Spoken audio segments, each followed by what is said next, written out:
Нормовен ефективно полегшує симптоми варикозу. Нормовен – легкість ніг, здоров'я вен.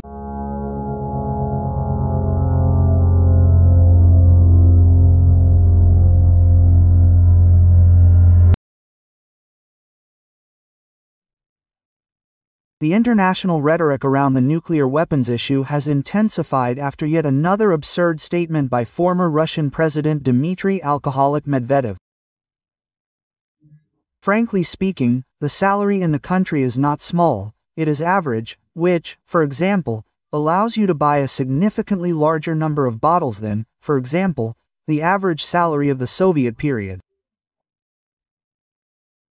Statements about the possible supply of nuclear weapons to Iran have caused a sharp reaction from the American leader Donald Trump.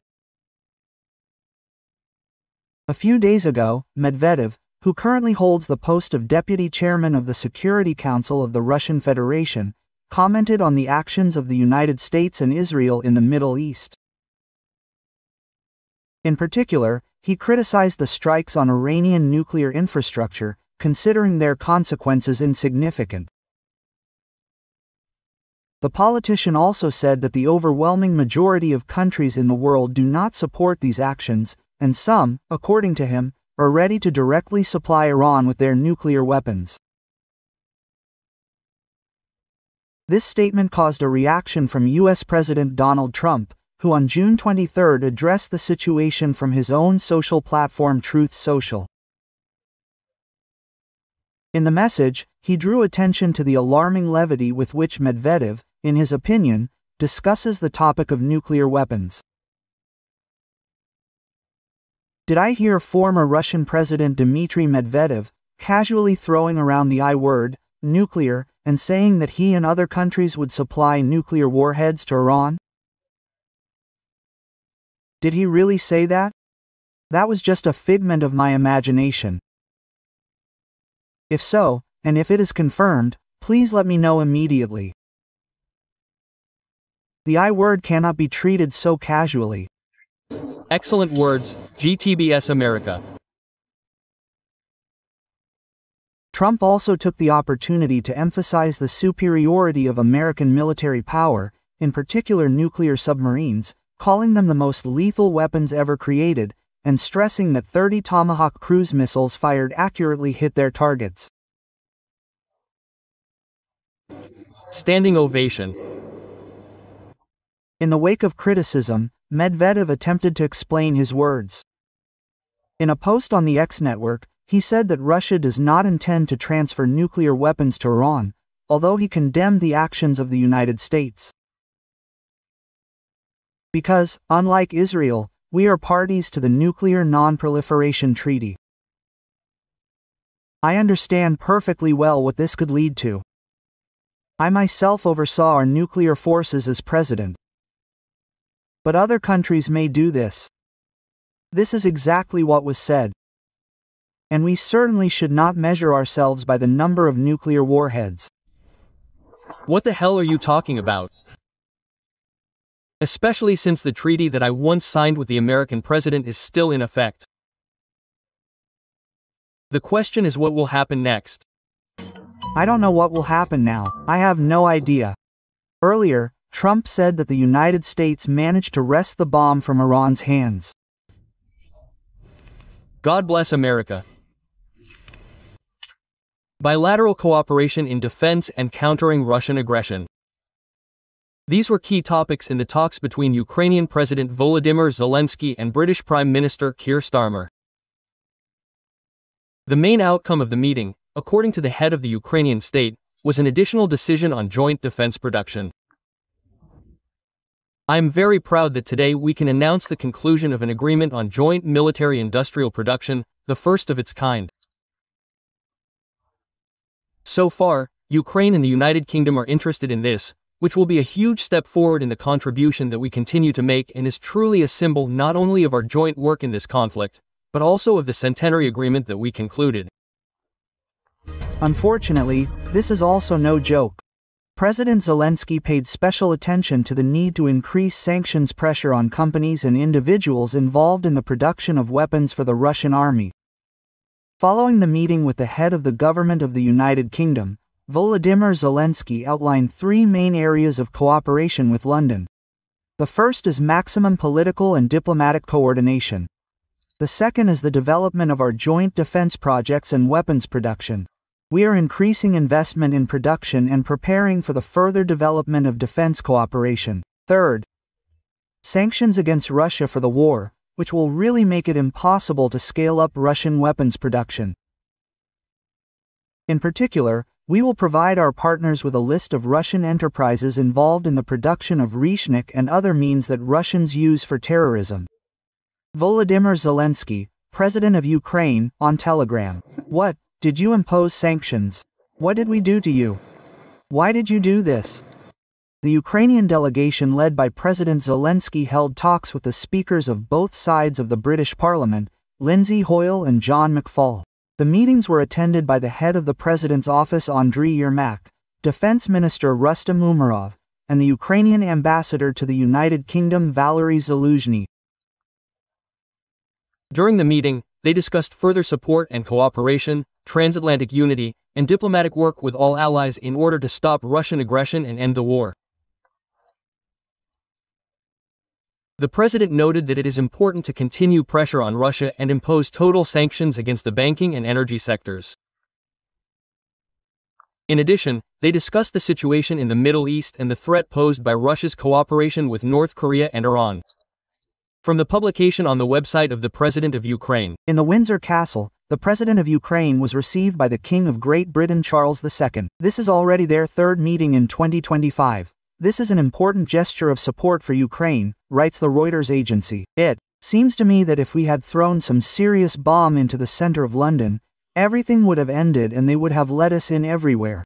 Great Britain not only supports Ukraine in the diplomatic and military spheres, but is also preparing to repel potential aggression from Russia. According to the ZTLRF, according to the plan, the United Kingdom intends to accelerate the rearmament of its own army, taking into account the lessons of Russia's war against Ukraine. Key priorities are the development of electronic warfare systems, the production of drones, and improving the level of personnel training. In the last 3 months alone, 72 combat units have undergone a new intensive combat training program under the program for 10 weeks. Over the next 12 months, 400 units, or about 90% of the Army's combat forces, will undergo this training. In early June, British Prime Minister Keir Starmer announced his intention to put the country's armed forces on high alert. As part of this initiative, London plans to build 12 new nuclear submarines, modern warships, and autonomous naval vessels. It is also planned to form a new generation of the Royal Air Force, which will include F-35 fighters and a modernized Typhoon. Defense Secretary John Healey said that the rearmament program will make the British Army 10 times more lethal. And this is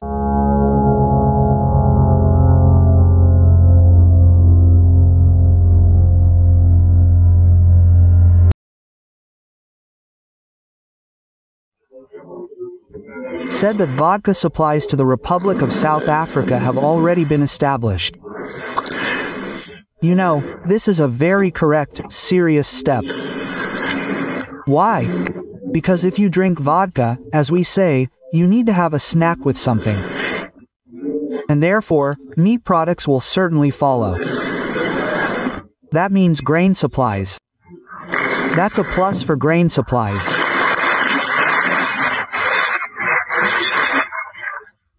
For example, we are getting together with our friends from Bahrain and creating a whole hub there for the supply of wheat from Russia.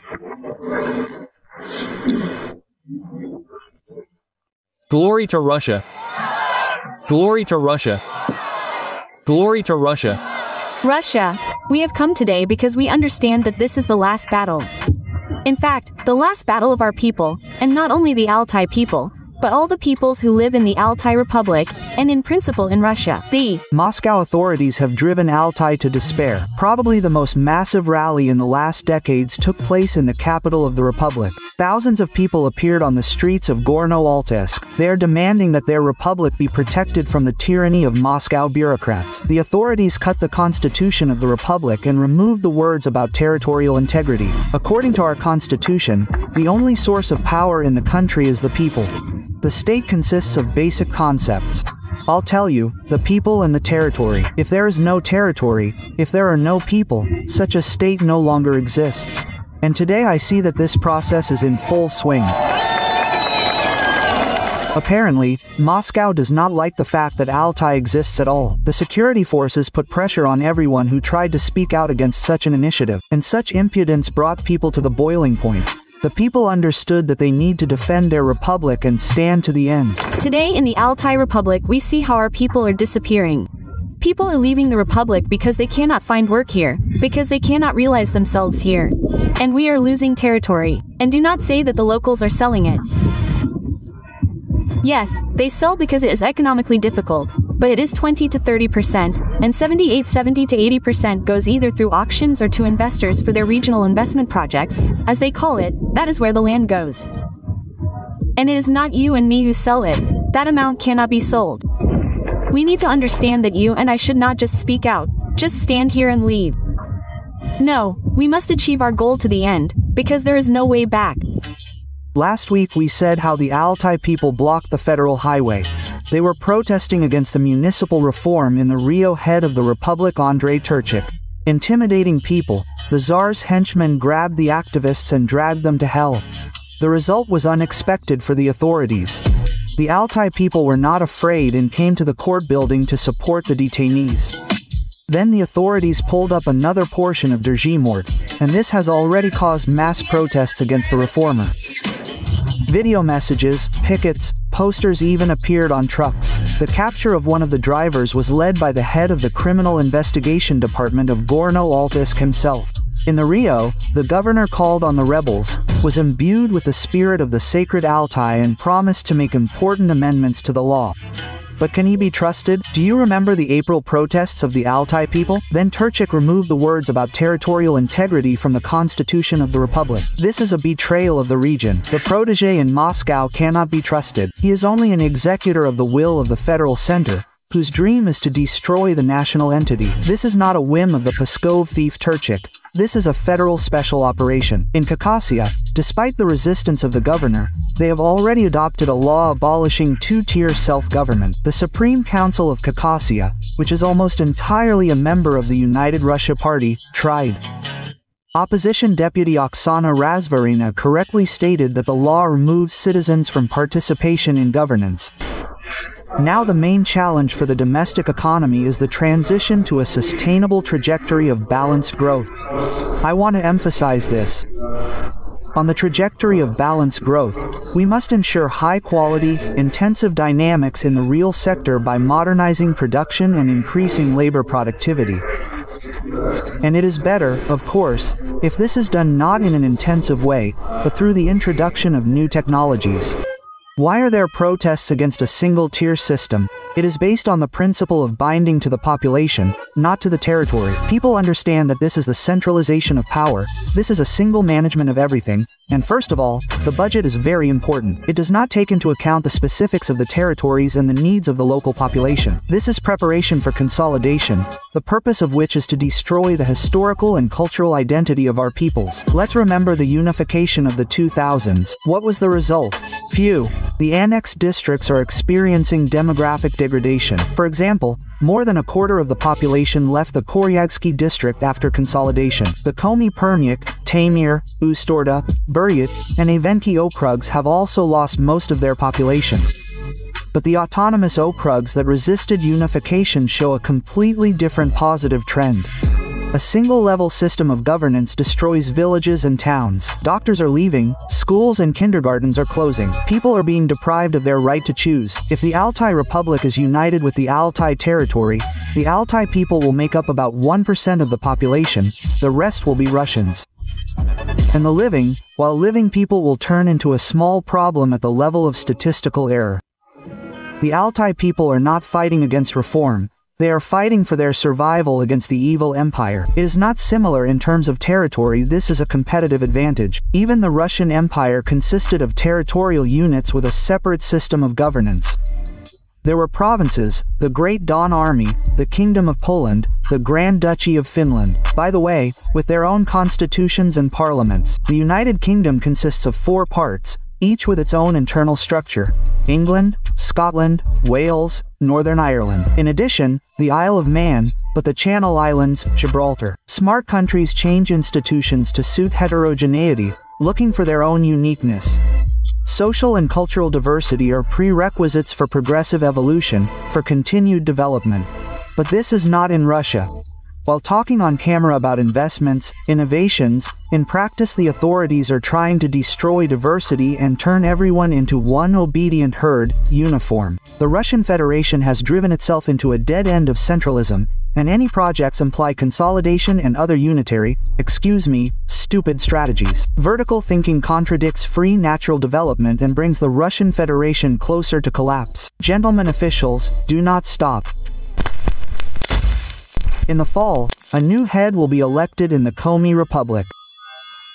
At the same time, the communists have a high rating. The authorities are afraid that they will not be able to count the election results correctly and therefore do not allow Oleg Mikhailov, a popular communist candidate, to register, that is, they do everything to prevent him from taking part in the elections. Before that, you were driven away by the rage of veterans of the so-called SVO, and they did not allow Mikhailov to submit documents. In support of the communists, they hold single pickets. Even the deputy of the State Council of Komi, Nikolai Brodenkov, joined the action, holding such a picket in his native Izhma. Despite total control, Moscow is losing power in the national republics. People are beginning to understand who Putin is and are ready to elect anyone, even communists. By the way, inventors without alternative elections. What they fought for, they got. They are ready to elect anyone, just not Putin's united Russia. This is already a warning sign. Russia cannot be defeated. It can only be destroyed from within. Russian television continues to admire Operation Web and is no longer embarrassed to admit that it was a complete failure for them. Military correspondent Alexander Kotso said that the strikes on their airfields cannot be called terrorist attacks, because they are military targets. What happened to our planes all over the country? I will tell you honestly, I am not inclined to, qualify this as terrorist attacks. We are, after all, at war. We have a difficult, protracted conflict with a very serious enemy. I am not talking about the collective West now, I am talking about Ukrainians in their purest form, and because they are a very dangerous, cunning, inventive and insidious enemy. And what are we hearing now? It turns out that it is not only the West that is a serious and dangerous enemy, but Ukrainians in their purest form. If at the beginning of a full-scale invasion they were told that they would publicly recognize the professionalism of the Ukrainian special services and would suffer such losses, the Z-patriots would only laugh. After all, his colleagues are still trying to convince the people that they are fighting the collective West, and that is why they have been marking time for years. We are fighting NATO, you are an ignorant Nazi. But Kotz admitted that all this is a lie, and they cannot cope with the Ukrainian armed forces. I'm also not a supporter of blaming everything on Western intelligence agencies. Many of our highly respected authoritative experts today say, it was not the Ukrainians who did this, it was Misha, it was Masad, it was the CIA. Listen, let's not make our enemy, a serious enemy with whom we are fighting on the ground, some kind of stupid monkey that is incapable of anything without its curators Misha or Masad. This is not true. The Ukrainians are very inventive, very cunning, as I have already said. That is, now Russian war correspondents themselves admit that their propaganda is brazenly lying and underestimating the enemy's strength, calling Ukraine a puppet of the West that is incapable of anything without their help. Some aircraft that we no longer make, well, like the Tu-95, for example, yes, the idea itself, the execution itself, it seems to me, is purely Ukrainian. I would still say that this is sabotage, not a terrorist attack, because we are at war and they attacked military airfields, not civilian ones. What happened in terms of execution? Yes, we see this, very, painstakingly prepared in conspiracy theories, conditionally conspiracy theories, sabotage, when, in a rented warehouse, they prepared several trucks that loaded portable cabins, yes, in the roof of which devices were mounted, in which all the fronts were located, controlled via cellular internet through GSM modules. There are a lot of questions. Firstly, well, we were completely unprepared for the fact that there is no rear with these technologies, the question of using FPV drones in the deep rear, but it was a matter of time. Here you go, this time has come. That is, according to the Kremlin war correspondent, as a result of Putin's wisest decisions, Russia no longer has a rear and there are no safe places left in the country. After all, Ukraine can reach anywhere and hit targets thousands of kilometers from the border. This is an issue that we have also been discussing, but I don't know for how many years. The issue of protecting our aircraft at airfields. The issue of physical protection. We are now getting videos from, I think, 2021, where our former head of the Ministry of Defense says that the construction of reinforced concrete shelters at airfields has begun. Where these reinforced concrete shelters are, is unclear. There are no safe places now. I don't know what will happen next. Maybe there will be a submarine base in Kamchatka, nuclear, or in Vedevo, yes, in the Northern Fleet. Anything. Our launches or launch silos of our strategic nuclear forces there. I don't know what will happen next. The question, again, is about the work of agents, when such a whole organization, yes, clandestine, operates in Russia. That's why it wasn't opened. With this, of course, there are many questions. Here, patriots are already commenting in panic on what is happening with the Russian economy. Gherkin's comrade Maxim Kalashnikov said that Russia is moving toward an economic collapse, because of which a real revolution against the current government could begin in the country. Despite all these cheerful statements that everything is fine, everything is moving forward, we are winning. No, guys, unfortunately, the situation is very bad. I have long forgotten, I ignore words about unprecedented economic growth. Everything, even officially it has stopped, that we have the fourth economy in the world by some purchasing power parity. It is impossible not to see what is happening in the rear right now in the economy. A laminar process of crisis payments, then our production begins to fall, B fall, and first of all, production with high added value falls. As a rule, it begins with the fact that you do not have enough sales for your products and you begin to have problems with liquidity and financial flows. In this situation, the first thing you have to save on, there are no other options, is to reduce the level of wages for workers. You have been gathering them for 3 years, preparing them, teaching them, there were not enough turners, welders, plowmen. And now you say a 4-day week, and unpaid leave and everything else. We, as a plant, were one of those who supplied products to both Roselmarsh and the Jurovsky plant. I have not supplied either one for more than 6 months. Those unpleasant things that happen at Roselmarsh, you see, here is one problem, in my opinion, due to the scale of this company, that trouble, that is happening there, it has become widely known to the whole country, but because they are big, because they cannot go unnoticed. But this is only the money from the very top. After all, the same situation is with everyone. That is, they also have 12,000 people working there, who are at the main enterprises.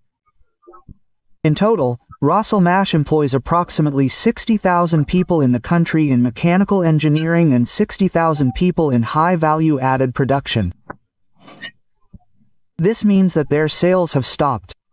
Now these bankruptcies are not declared only because people, even under the risk of criminal prosecution, understand that if they declare this case, then what they have been doing for 15 to 20 years, recreating factories in Rostov, in St. Petersburg, in Yaroslavl, in Tutayev, this is everything that people have put their strength and health into for the last 15 years, reviving these enterprises, it will all go down the drain, simply because they will lose their youth and declare themselves bankrupt. And people are taking risks, but this is yes, up to a certain limit. Our ruble has been falling. It was 100, it became 79. Guys, I want to ask, do you understand what this means that everything Chinese, which had duties from 0 to 5%, has become 25% cheaper on our market today? And then the question arises, are you still surprised that all our trucks have filled all the roads, and Kamaz trucks are no longer bought in warehouses? We can state that an economic explosion is being prepared in the rear, which should literally burst out in a few months, that a crisis of non-payments will be generated, like in the 90s, in the terrible 90s, which led to the shutdown of enterprises, throwing people out onto the streets. This is simply obvious. So it is surprising that the central government lives in some kind of cocoon and apparently does not understand this problem. Honestly, what is happening now, for me, clearly paints such a continuation of the Operation Web in our economic rear. Klupov stated that the occupiers are not advancing at all. They are advancing too slowly. There are no breakthroughs in any direction. It would seem that we are talking about increasing our capabilities through symmetrical strikes.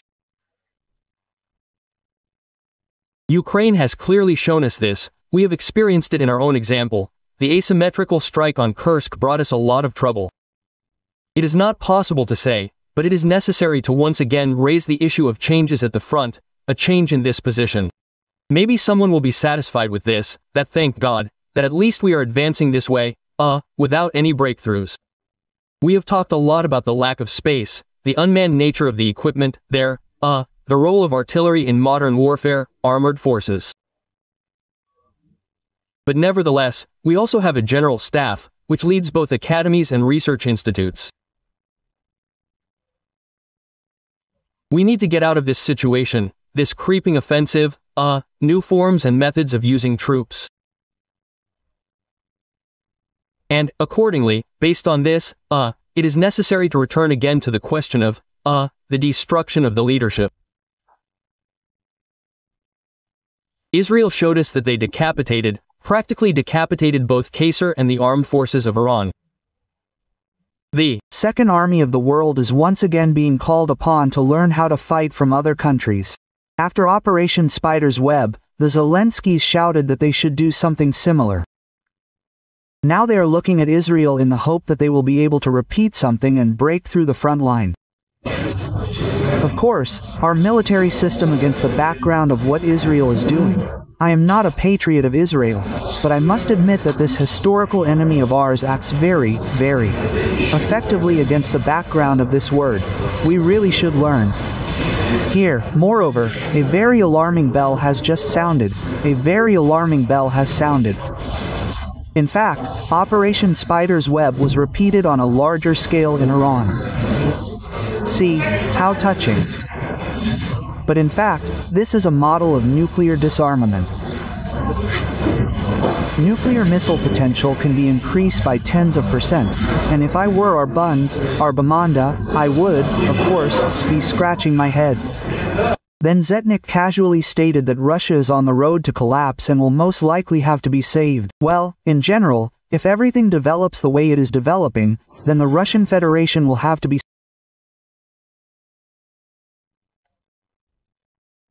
Colonel Klupov stated that Russian television shows footage of an intensive and successful offensive, which is not true.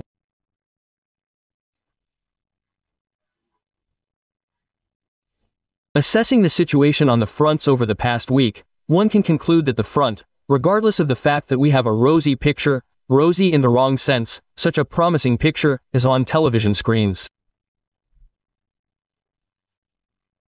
In fact, the front is in a certain degree of stagnation. There are no serious activations visible in any of the directions. The front continues to move as it was moving with such a creeping offensive. Well, on the one hand, this is good, but on the other hand, the advance is quite slow. Pankin demonstrated the bright picture that Colonel Klupov spoke about. And all the same, the Z Patriot needs the occupiers to do at least something that will please all the Z Patriots. We are so tired of the lack of any big news from Ukraine that would, well, make us a little happy that progress is really happening. Yes, we are constantly talking about the fact that we are about to approach Sumy, and not only Sumy.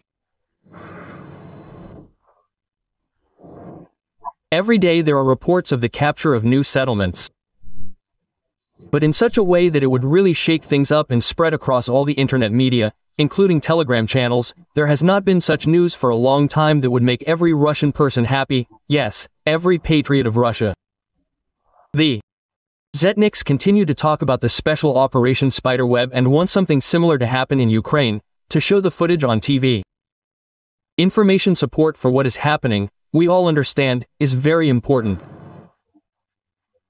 They have something to brag about, something to show the audience. Yes, these, are smoking strategies. We too, need to show something. There should be some kind of picture so that you, not only here but all over the world, can see that there's a real heat wave going on in Ukraine. The cynical presenter liked the photos of the destroyed Kherson administration, and he wants to see more. At the same time, the Zetniks do not say a word about the fact that they are striking at civilian infrastructure. It still does not fit in my head that Russians can only be happy about other people's grief. It was a beautiful shot, really beautiful, a blow to the Kherson administration. Now that's what I understand. These are the kind of shots that are needed so that they run to the best telegram houses, so that there is something to show. This would remind us once again that we are really moving forward, that we are really determined. Well, Kalashnikov is still offering his ideas for conducting military operations. He is right about one thing. Ukraine continues to weave a web into which Russia will inevitably get caught. The intelligence headquarters is, in general, what stands in Kyiv, in the 4th year of the war, unharmed. Here the SBU and the GERs are there. In fact, their leaders continue to weave a web.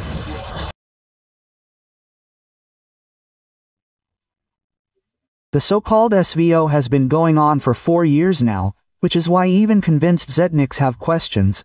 What are they doing at all, and why are they not using their capabilities to the fullest? And here the same forbidden question begins to be born. Maybe they just don't have these capabilities? Colonel Rustam Klupov is perplexed. Why hasn't Russia delivered that crushing blow that would have accelerated their desired victory? We are not using all our capabilities, not all our resources. The disruption of logistics is also here, maybe, repeating itself. Yes, it can't be, but repeating itself. We have talked about this very often. We also talk about these notorious bridges across the Dnieper. And the whole war consists of 2 parameters. These are technical capabilities and political will.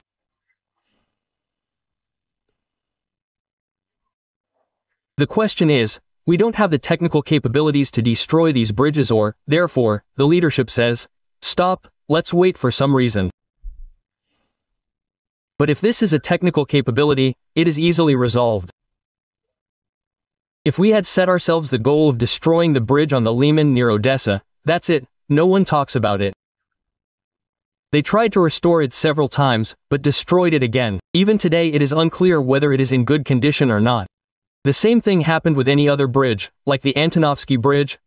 They tried to destroy it with their HIMARS. At first, nothing worked. In the end, we blew it up ourselves and made it completely unusable. And here, too, we have the strength and the ability and the means to reach every bridge. Technically, through intelligence means, anyway. Asymmetrical strikes. It would seem that we are talking about, increasing our capabilities through symmetrical strikes. Ukraine has clearly shown us, we experienced this by our own example, the asymmetrical strike on Kursk brought us a lot of trouble. And now we have liberated the territories, thank God, and we are very seriously monitoring that this does not happen there in any of the other directions. Why don't we create the same conditions in the Bryansk direction, in the Kiev direction, in the Lvov direction? Let's return to this topic again in order to stretch the front line. So, the Ukrainian side does not have enough forces and resources to close all the gaps. And it is difficult for them, difficult enough to stretch their forces in these directions in order to weaken their resistance in the direction of the main attack.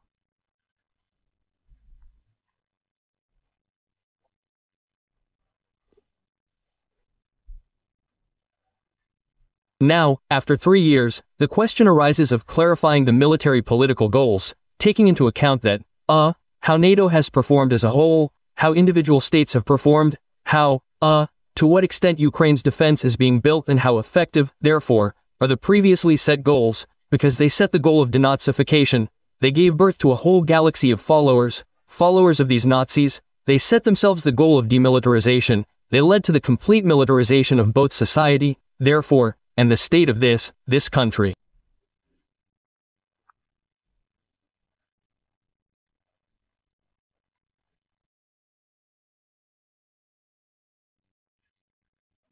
Alexander Chalenko, a journalist who betrayed Ukraine back in 2014, admitted that people in the occupied territories still watch Ukrainian television via satellite dishes, which is why he called for fighting this problem. After all, these people can receive information about Russia's war crimes. 3 years after the restoration of historical territories with Russia, the Kiev regime does not abandon its attempts to influence the immature minds of newly minted Russians.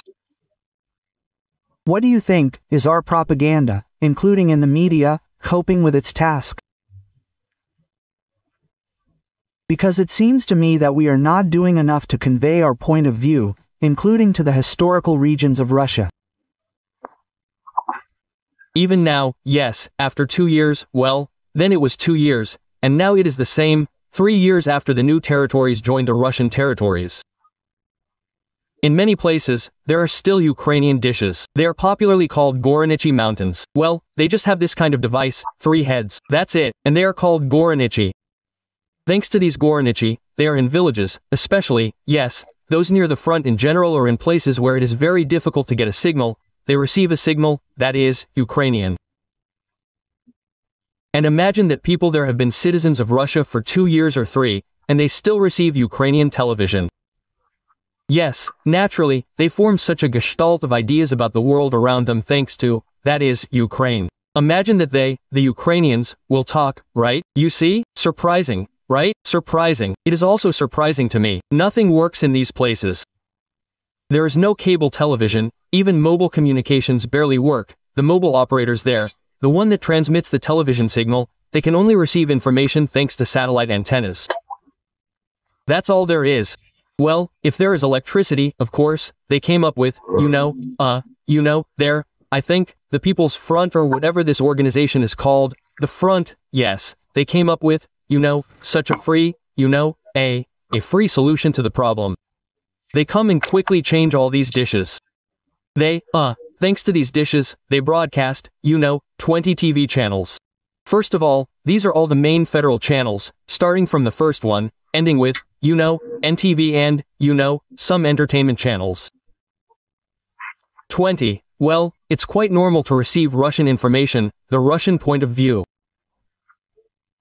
So, a girl was telling me literally a week ago that she walked around the center of Donetsk and, in many places she saw these Goronichi, yes, she said, I don't know, not in Rabishistan, not Rabishistan, but they are there. And it seems like from 26 onwards, repressive measures will begin. Quote, I think that this is right, yes, that's what whoever didn't exchange, that's what they cut everything off, yes, remove, because there really is a war going on now. So it is known that we can't give the enemy propaganda machine a chance, yes, to work on our territory, ours, so to speak, to liquefy our brains.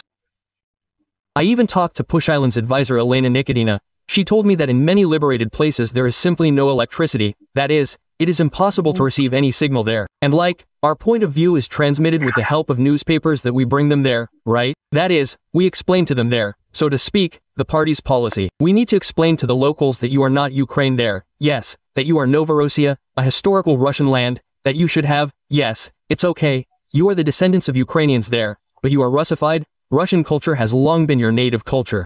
You speak Russian, yes, you are Orthodox there, of the Moscow Patriarchate in 1914-15, Motorola was driving around Donetsk, in a jeep there and at full blast, he was putting on Ocean Elzy there, Yana, I'll give up on the failure and so on and so forth. That's what he wasn't shy about. That's how he liked it and so on. But that was in 1914-15. Now, let's say, well, how would you start listening to something Ukrainian? It always raises questions there in the frontline zones. That means Questions, probably, yes. questions, yes, about what? So what? You don't sympathize with Ukraine. And if you sympathize, aren't you a spy, right? That is, they don't need these questions. And so I talked to guys who had encountered such things. They weren't listening to music, but some programs were playing loud sounds. The neighbors, called the relevant authorities and said, we have some kind of, Ukrainian spy behind the wall. Check.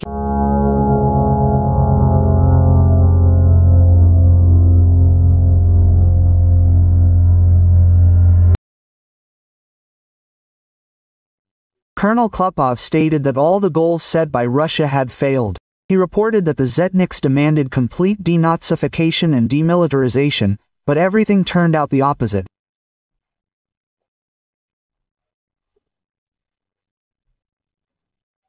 Now, after 3 years, the question arises about refining the military political goals, taking into account how NATO has performed as a whole, how individual states have performed, how Ukraine's defense is being built and how effective, therefore, the previously set goals are, because they set the goal of denazification, gave birth to a whole galaxy of followers of these Nazis, set themselves the goal of demilitarization, but led to complete militarization of both society, therefore, and the state of this country.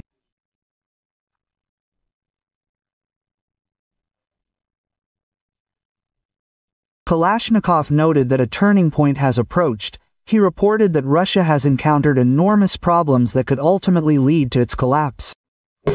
You understand that a turning point is approaching now. No, I repeat my old forecasts. Either we take Ukraine out of the war, or we will face a very strong economic and subsequent world events. Draw your own conclusions. Apta Aladanov said that Russia urgently needs to prepare 1 million occupiers and take them by numbers, which Kalashnikov disagreed with. The military blogger explained that in this case the economy will not withstand and Russia will fall. Zetnik insists that they do not need a large army, but good command and ingenuity, which is inherent in Ukraine. I heard what the respected Aptaranich Ladina, general, said, that 1 million people need to be put under arms in connection with these events, now the current ones. Well, I would still object to him, because in the current state of the economy, which has not been transferred to the rails of military socialism, the State Defense Committee has not been created. In the current state of the economy and management in the Russian Federation in general, this 1 million people, if you call them now, it is simply that which will overturn the economy of the Russian Federation. And after all, it is not the masses that should fight, Aptarovich, but the mind, the ingenuity that should be learned. It would not be a sin to do so in this case. But not the masses to crush, but as they say, ingenuity and such futuristic weapons.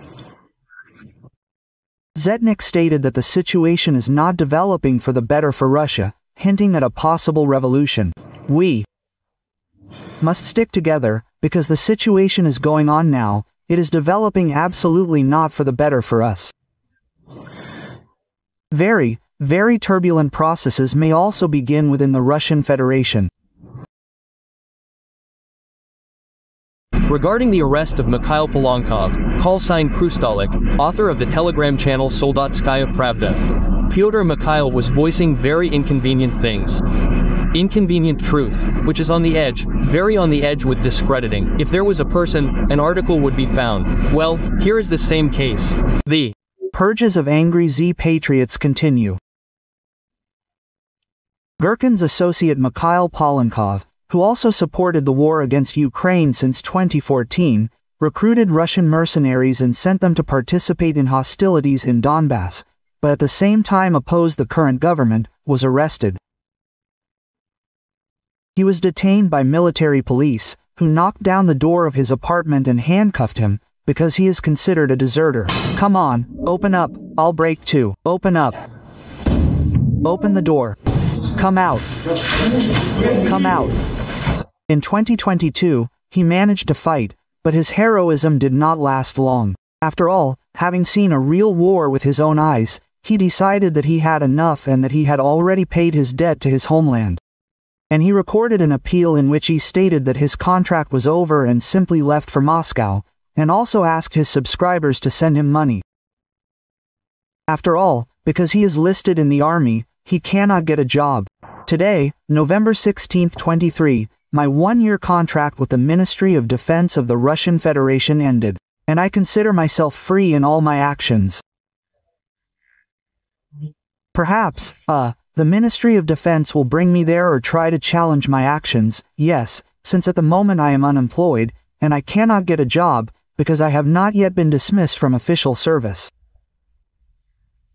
Here, under each publication on my channel, or rather, not under each, but under each publication that can be regarded as intellectual property, in addition to the sign-up banner, a support banner has now appeared, and that is the whole point of these hooray patriots. After all, they were the ones who shouted the loudest that Russia needed to start this war. But in the end, most of them didn't go to defend it, and some fled at the first opportunity. But it's impossible to just leave the armed forces, because the contracts are valid indefinitely until the end of the so-called SVO, which is why he was accused of unauthorized abandonment of the unit. And now two scenarios await him, either a term of 5 to 10 years, or a bloody assault. But that's not all. He is also accused of fraud, because he created a project where he allegedly searched for missing soldiers, collecting money from Russians. But he did not provide any reports on his actions. He also published videos discrediting the army, which were used by Ukrainian media. But it's obvious to everyone that collecting money is not the main problem, because many Z-bloggers loyal to the authorities are doing this.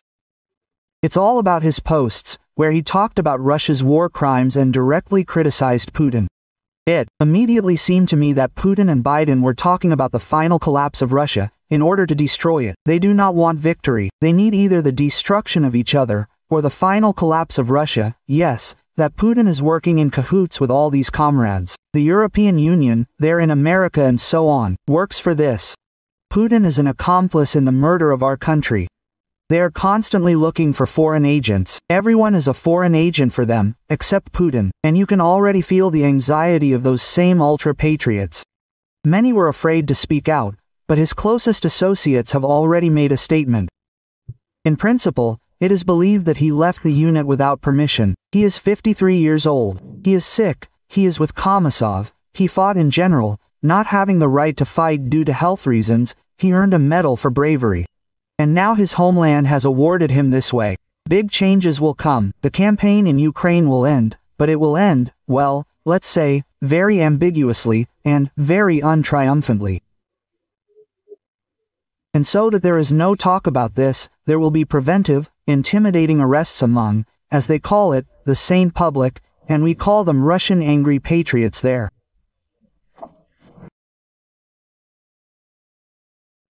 Klopov openly admitted that all the goals set by Russia since the beginning of the invasion have failed. The Zetniks demanded the complete denazification and demilitarization of Ukraine. However, the reality turned out to be the opposite. Ukraine has grown stronger, and Russia is getting deeper into a protracted and exhausting war. Military blogger Kalashnikov stated that Russia is facing enormous internal and external difficulties that could lead to the collapse of the entire system. Against this background, Apti Aladanov proposed a radical solution to urgently mobilize 1 million people. However, Kalashnikov opposed this idea, arguing that Russia's economy simply cannot withstand such tension. He noted that the country does not need a huge army, but rather a high-quality and intelligent command, which Ukraine has.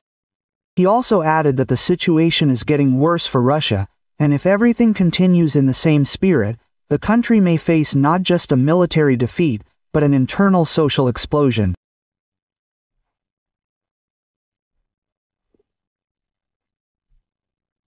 Now, after 3 years, the question arises of refining the military political goals, taking into account how NATO has performed as a whole, how individual states have performed, how Ukraine's defense is being built, and how effective, that is, the previously set goals are, because they set the goal of denazification, and gave birth to a whole galaxy of followers of these Nazis.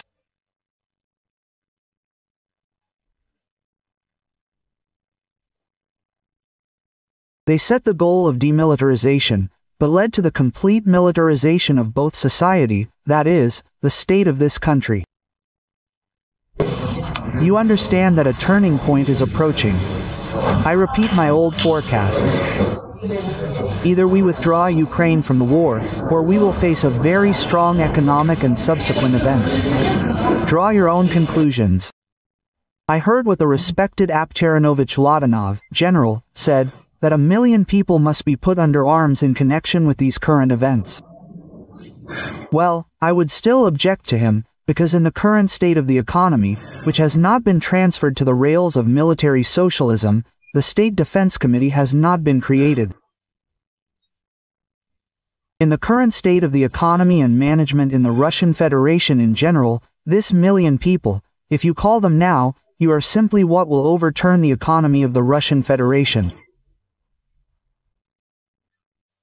And it is not the masses that must fight, Apterovich, but the mind, the ingenuity that must be learned.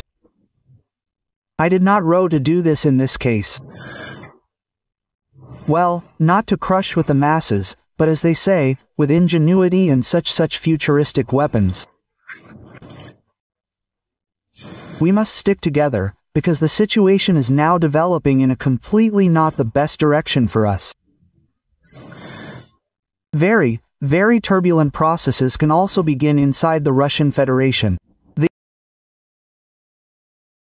Российское телевидение показывает кадры якобы интенсивного и успешного наступления. Однако, по словам Клупова, это совершенно не соответствует реальности. Панкин продемонстрировал ту самую яркую картинку, о которой говорил Клупов. И все-таки зетникам по-прежнему нужно хоть какое-то доказательство их выдуманного успеха. Они отчаянно ждут, что оккупанты сделают что-то, что могло бы порадовать зет-патриотов. Они мечтают, чтобы в Украине произошло нечто масштабное, чтобы можно было продемонстрировать победные кадры по телевидению. Циничный Панкин, не скрывая удовольствия, разглядывает фотографии разрушенной херсонской администрации и открыто говорит, что хочет видеть еще больше таких снимков. При этом ни он, ни другие зетники не упоминают о том, что удары наносятся по гражданской инфраструктуре. До сих пор не укладывается в голове, как можно радоваться чужой боли и разрушениям. Но именно это, по словам ведущего, вдохновляет россиян. А Калашников продолжает предлагать свои идеи ведения боевых действий. Пожалуй, в одном он все же прав. Украина продолжает ткать паутину, в которую Россия неизбежно встрянет.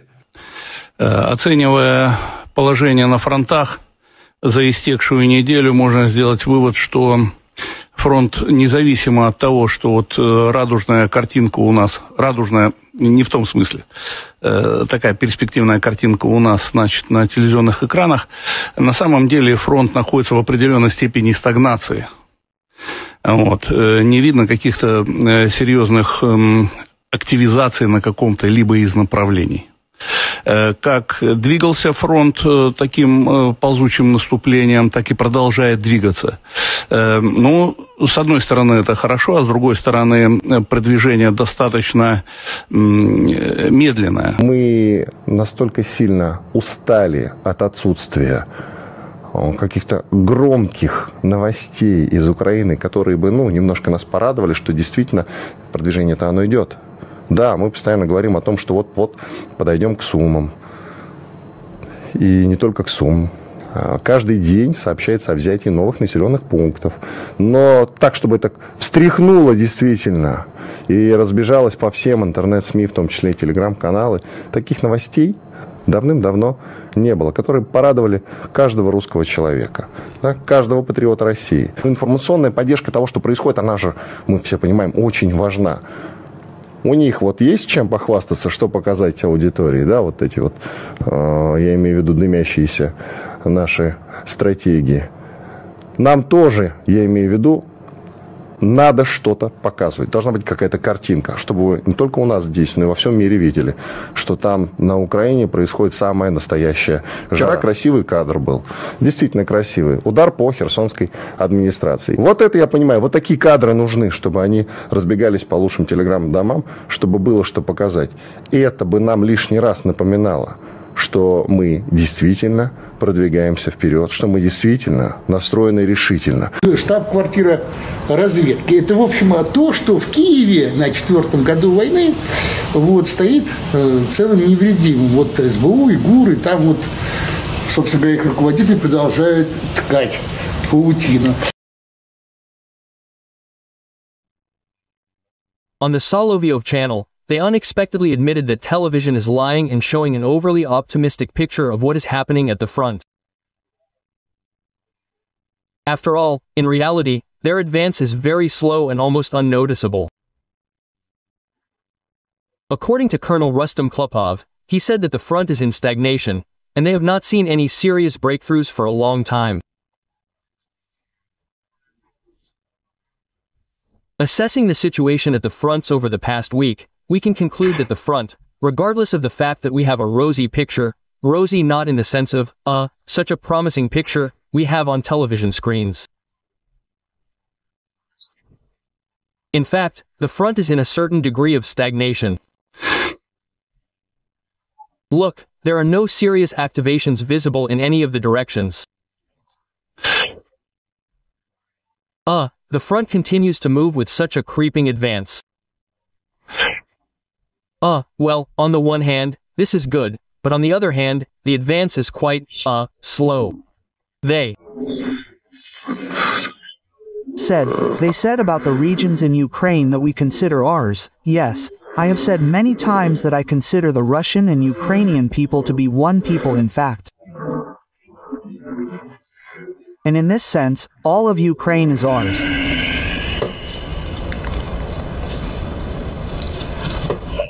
What the hell is this brave Arzesh? Russia has been trampling on the ruins of Donbass for 4 years and at the same time is preparing for war with NATO.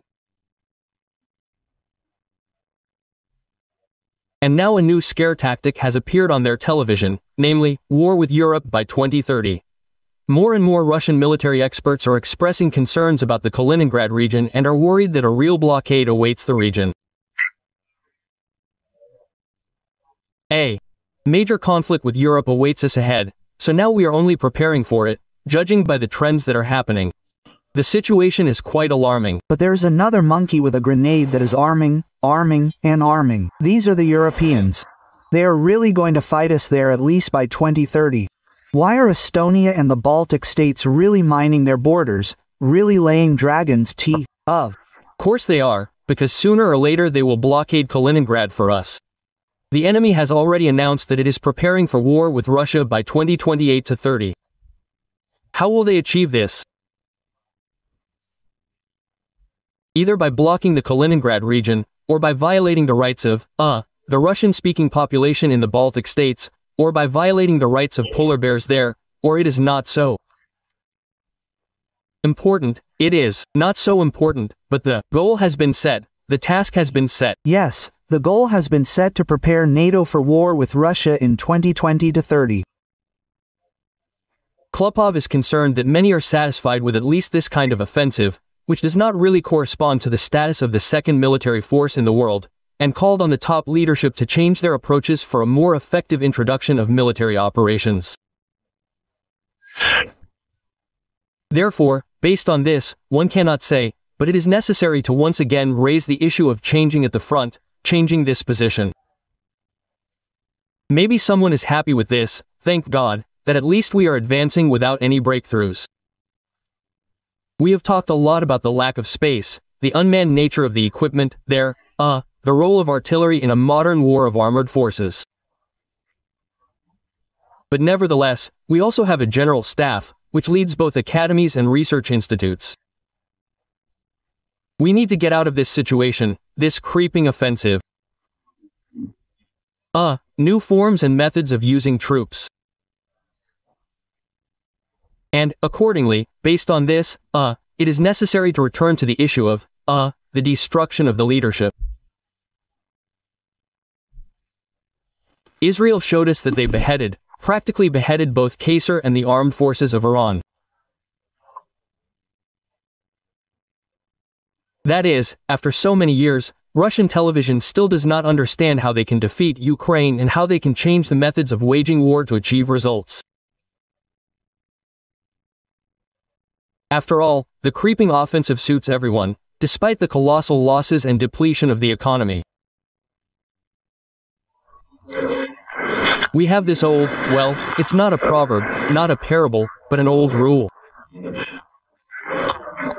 Where the foot of a Russian soldier steps, there is ours. This is just an amazing. Putin said that he is ready for negotiations with Zelensky, but there's a nuance. Well, it is dangerous. We are ready to meet. I am ready to meet with everyone, including Zelensky. If the Ukrainian state trusts someone to negotiate, for God's sake, let it be Zelensky, Putin said in a conversation with journalists. For God's sake, let it be Zelensky. The question is not who will sign the document. God, how finished I am. According to Putin, the main question is who will sign the documents. He again said that Zelensky is allegedly illegitimate. Moreover, Putin threatened to worsen the situation for Ukraine. If Kyiv refuses to negotiate with Moscow, they will not negotiate, the situation may change for the worse for them.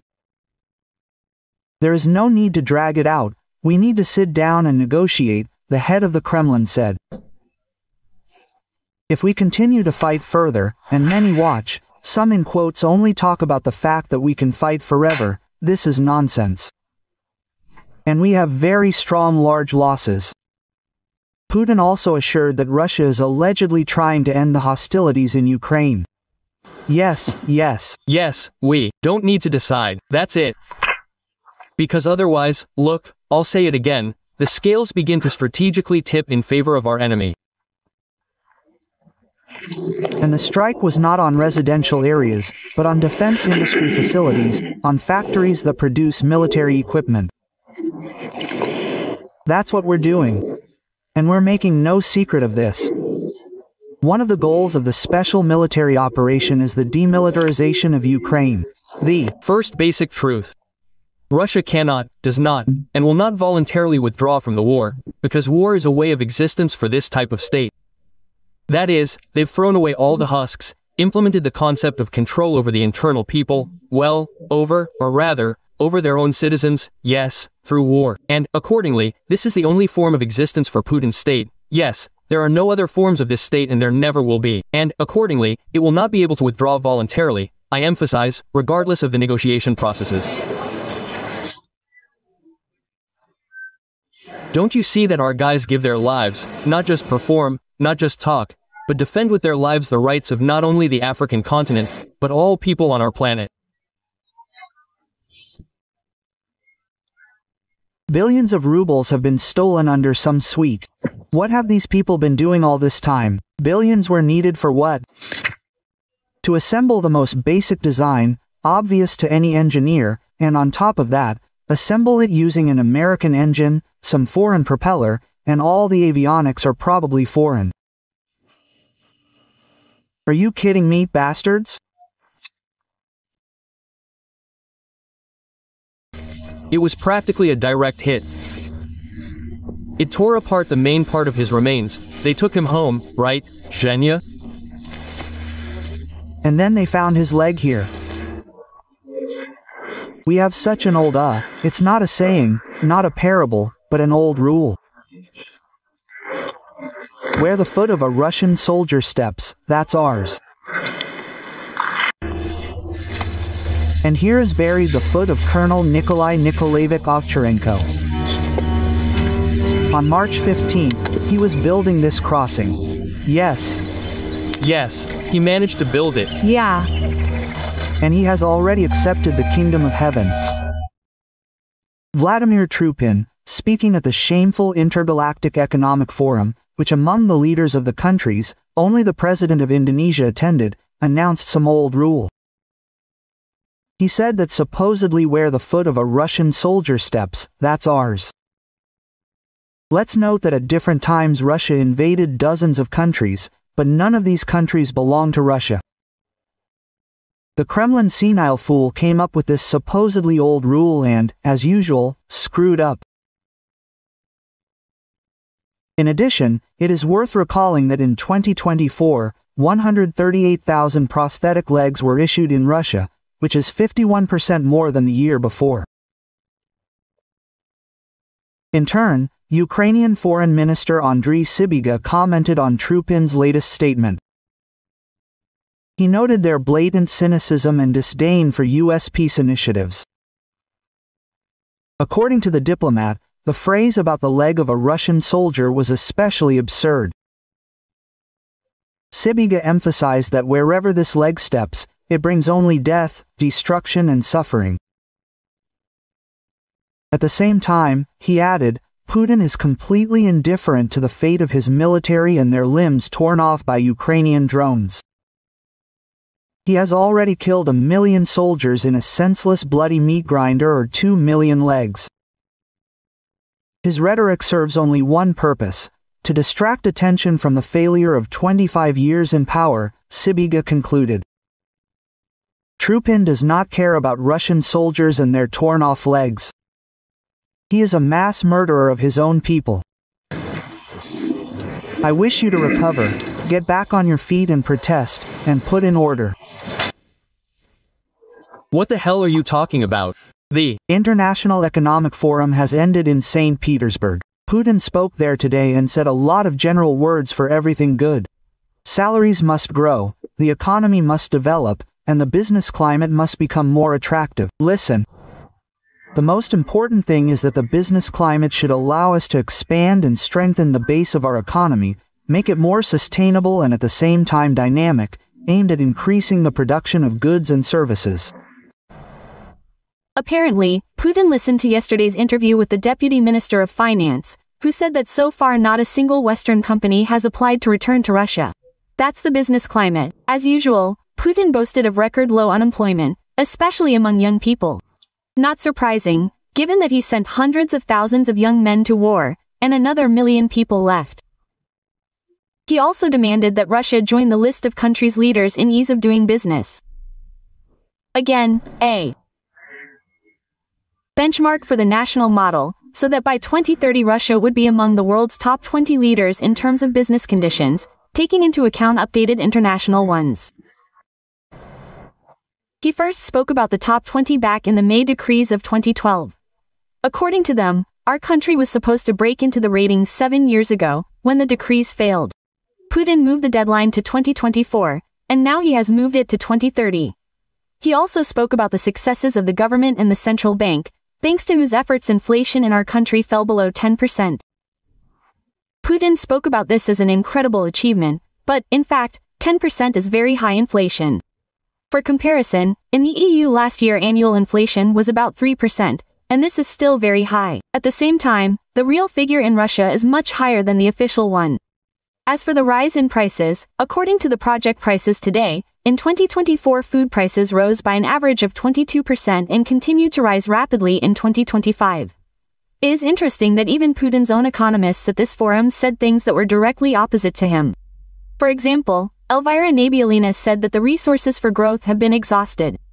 We are talking about the workforce, production capacity, money reserves in banks and the National Welfare Fund. These reserves are almost gone, and the country needs a new economic model. But United Russia Deputy, head of the International Budget, State Duma Committee Andrei Makarov argues that the economy cannot develop without normal courts and protection of property rights.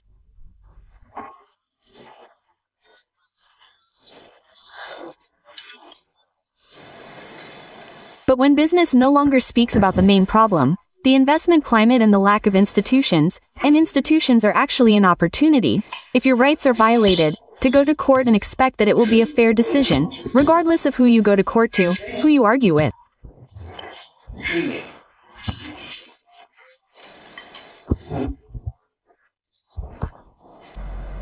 He went on there for a long time, arguing that those gathered talk about economic policy, but do not name the elephant in the room. And he himself did not name it, but I will help him. The elephant in the room is Putin's corrupt system. The war that devours billions of rubles and hundreds of thousands of people. This is lawlessness and repression against its own citizens. A war criminal wanted by the International Criminal Court says that the destroyed residential areas are a military facility. If your journalists saw how our entire residential areas were destroyed by our missiles, they would hardly be able to tell you anything about it. They would not have survived. There's enough work for psychiatrists here for 100 to 150 years ahead. If they saw anything, they saw it from the sidelines.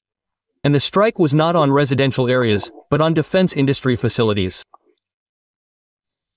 War is peace, freedom is slavery, and the destroyed 9-story building is the defense industry. One of the goals of the special military operation is the demilitarization of Ukraine, that is, depriving it of the ability to have armed forces that threaten us. That's why Ukraine already has F-16s, HIMARS, Patriots, Bradleys, Leopards, Storm Shadow missiles, Tri-7 howitzers and a bunch of other weapons. Everything is going according to plan, according to plan, according to plan, according to plan, according to plan, just according to plan. That's the schedule. How can people who disgrace the great aviation industry calmly walk on Russian soil? The homeland of Antonov, Tupolev, Sukhoi, Mikhail, Gurevich.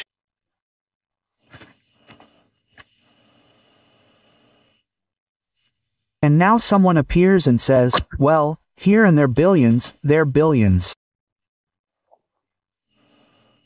It didn't work to annul the diplomas.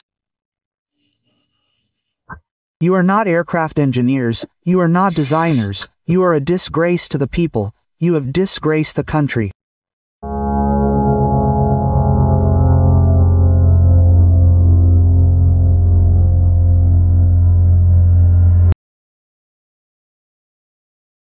Russian political scientist Georgy Bove admitted that Russia will not be able to achieve its goals because there are no obvious changes on the battlefield, and no one will accept their terms at the negotiations.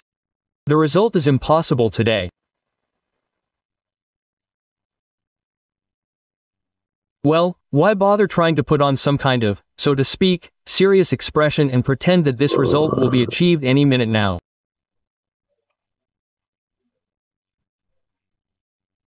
It is impossible, because the negotiating positions of the parties are irreconcilable, they are incompatible, and there are no prospects for, finding some kind of compromise there.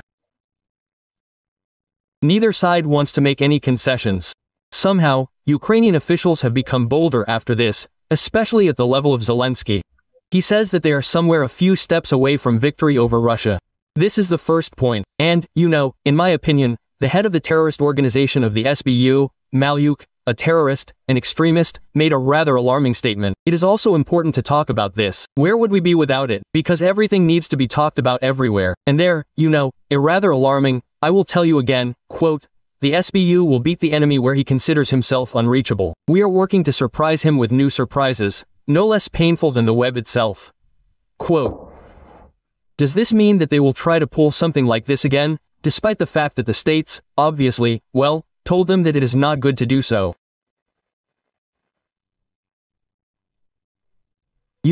Strikes on strategic aviation are not the most critical blow to the nuclear triad, although painful. But another thing is that yes, you are right, the doctrine says that this deserves a response. And the problem is that modern warfare has revealed one unpleasant circumstance.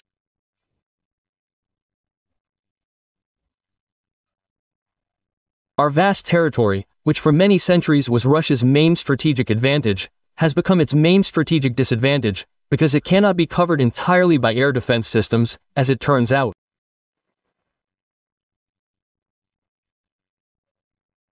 Moreover, these air defense systems, which means air defense systems, a means of defense, are much more expensive than a means of attack. Drones, which cost several $100s each. And with, sufficiently massive Western assistance, they can be slapped together and sent in hundreds every day, to various objects, infrastructure, peaceful, civilian, military, all sorts. And this problem, it has not been solved, as we see, well, it has not been solved in any way. The strikes that began, just for a minute, only in 2023, the first drone flew to the Kremlin, and since then these strikes have only escalated. This problem has not been solved yet. Moreover, I am sure that it will not be solved by creating any buffer zone, because this buffer zone will have to be created up to Poland, up to the border of Poland with Hungary and so on.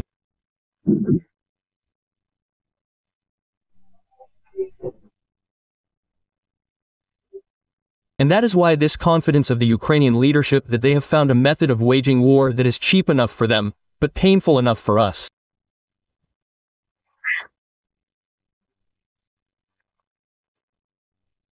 Well, civil aviation suffers huge losses. Here are a few more months of such an increase in such strikes, and our civil air traffic in European territory will be paralyzed. This is economic damage. The damage is enormous. Enormous. And if we continue to strike the oil refineries, accordingly, the same effect. All this, is a big economic cost, big economic losses. And a military means against these drones has not yet been found. Ideally, of course, so to speak, well, Israel could cover its small country with this very Iron Dome, which even lets through strikes, and there the saturation is much greater. Accordingly, covering the entire territory of Russia with some kind of laser weapon is a task for a fairly distant future and very expensive.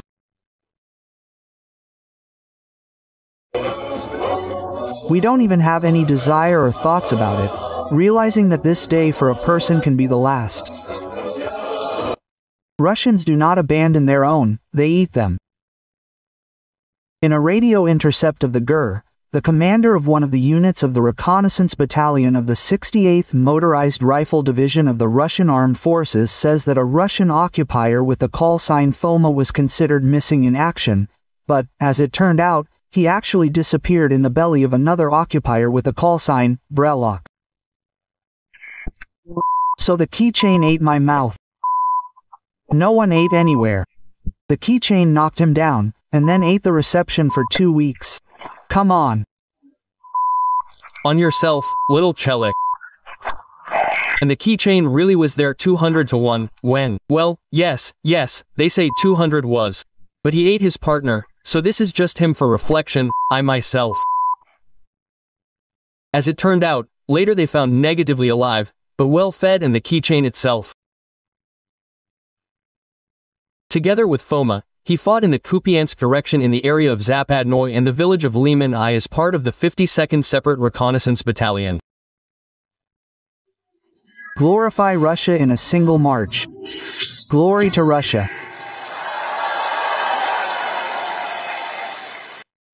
Well, besides the fact that the Russians eat their own, they also throw them in. During the latest repatriations, Russia handed over the bodies of its own soldiers to Ukraine. Here's a specific example. Corpse number 19,225 is dressed in the uniform of the Russian Armed Forces. He has a dog tag and a passport of a citizen of the Russian Federation, extracts from the commander's order, as well as a military ID.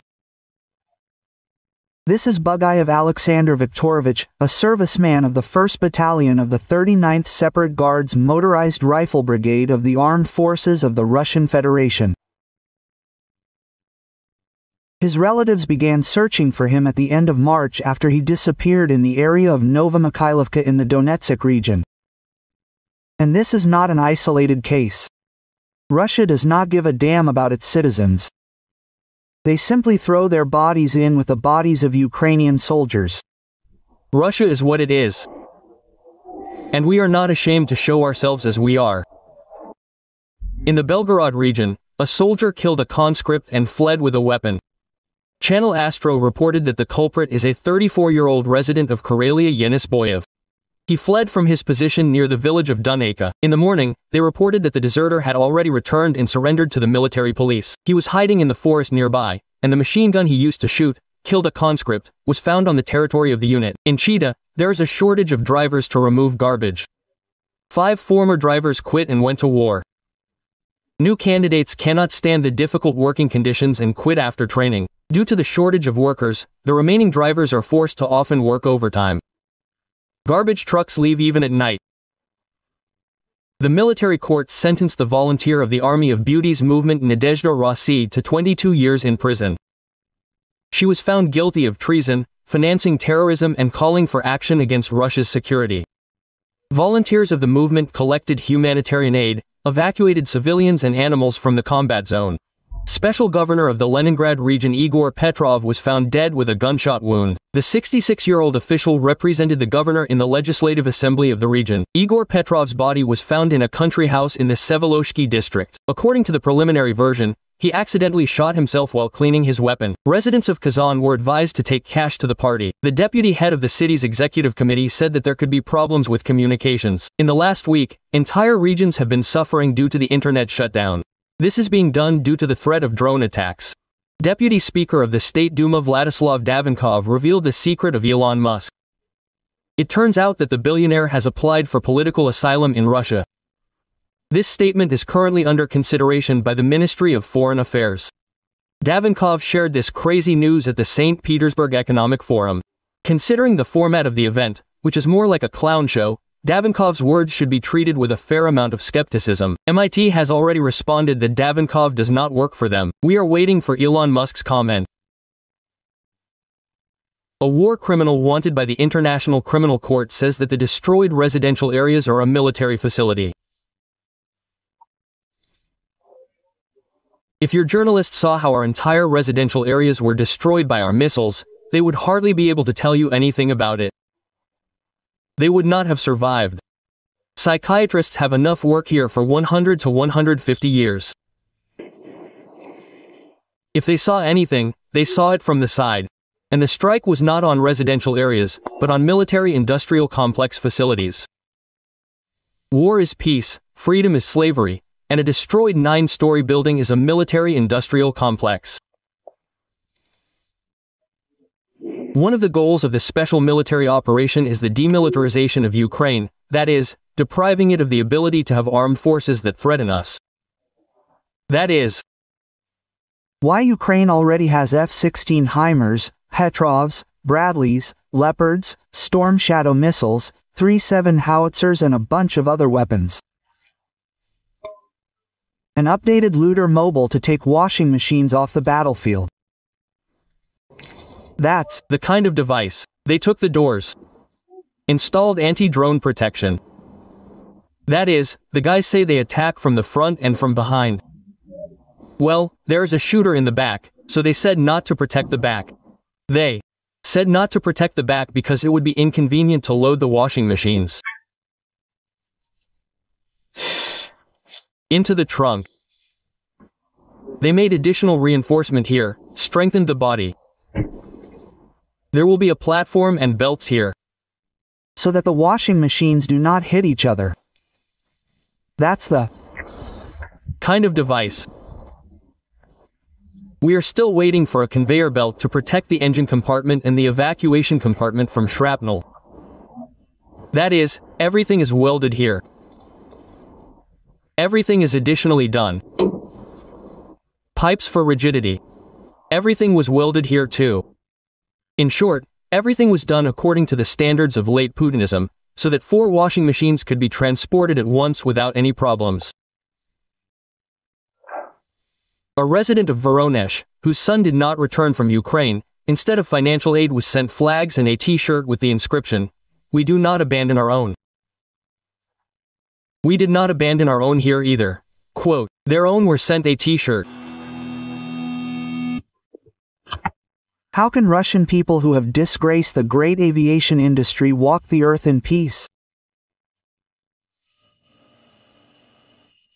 The homeland of Antonov, Tupolev, Sukhoi, Mikhail, Gurevich.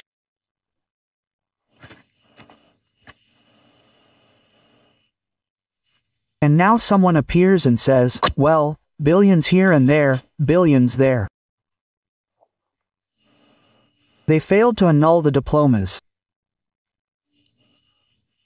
You are not aircraft engineers, you are not designers, you are the shame of the people. You have disgraced the country. Tea patriots are already commenting in panic on what is happening with the Russian economy. Gherkin's comrade Maxim Kalashnikov said that Russia is heading for an economic collapse, which could cause a real revolution against the current government.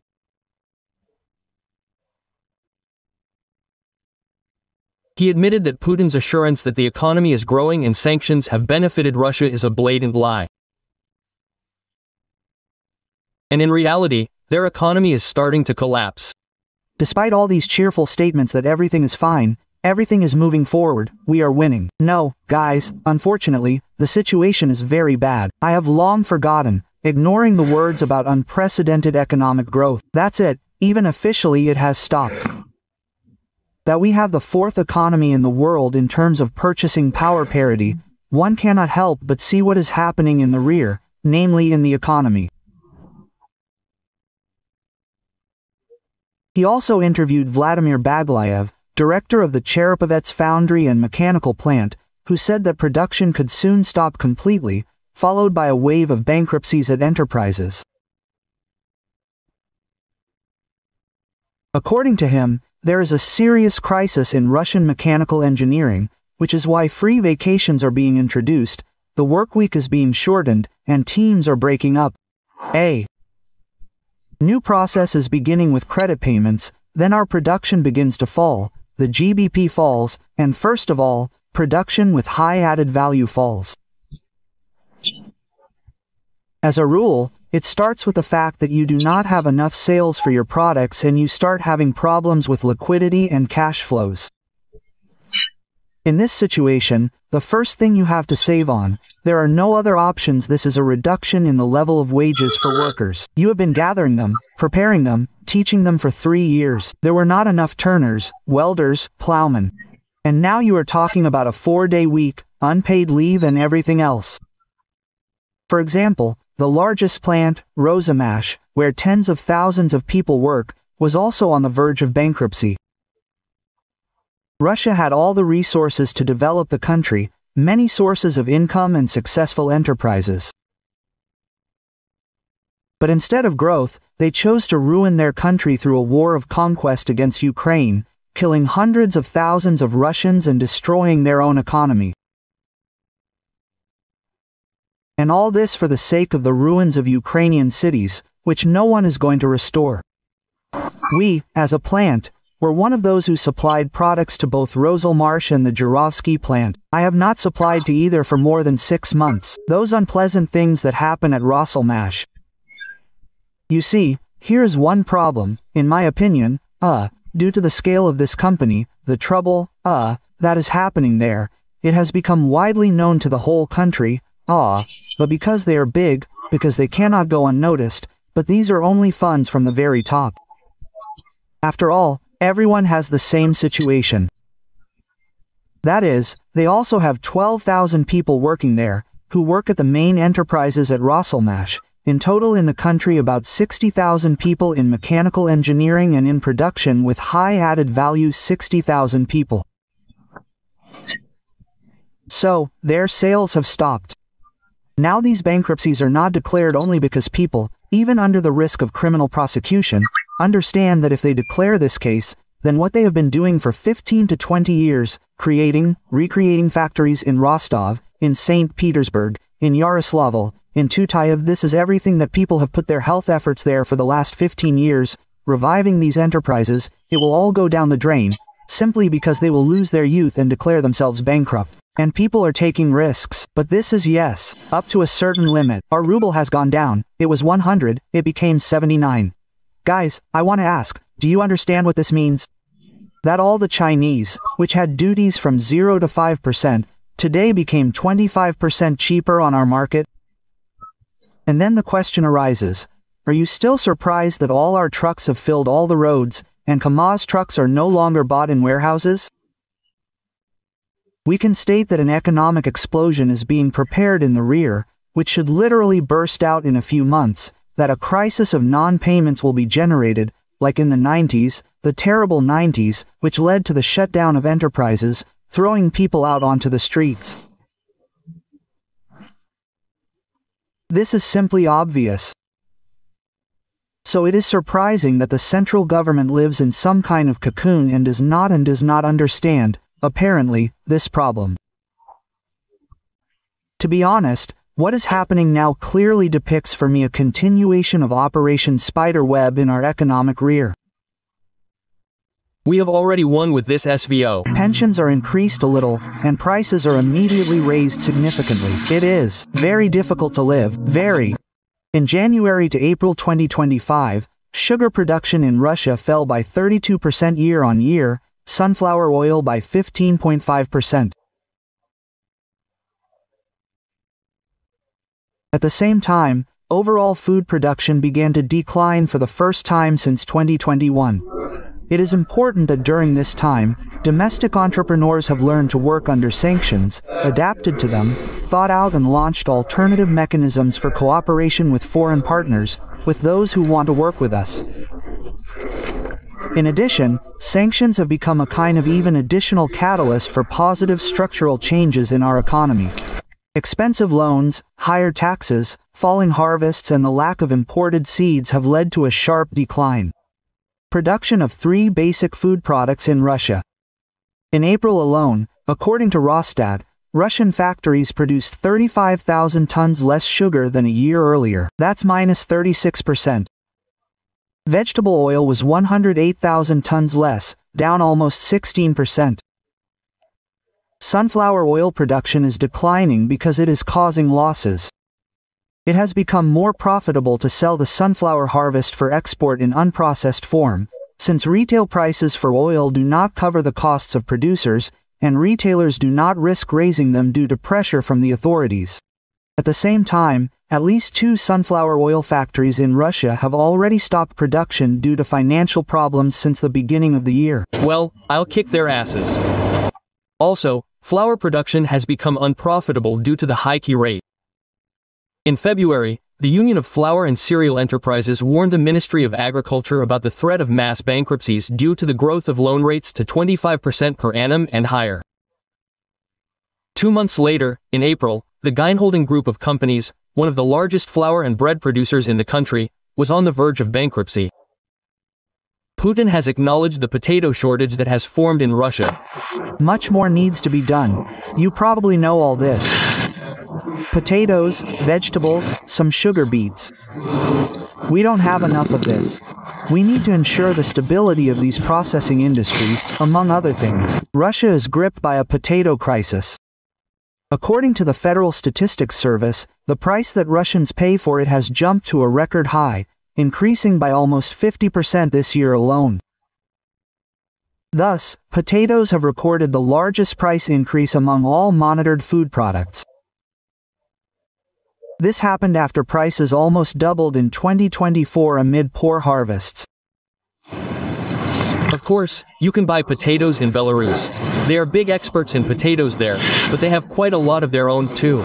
So, it ran out there. And did it run out there this year? How did it run out? In Belarus, Alexander Grigorievich is holding a meeting there. Maxim says that potatoes have run out in Belarus.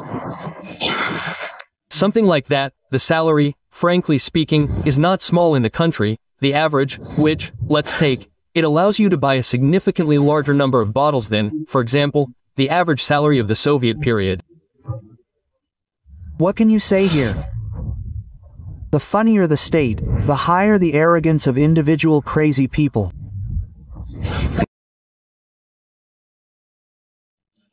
Growth is exhausted. How military mobilization and the raw materials crisis stopped the Russian economy.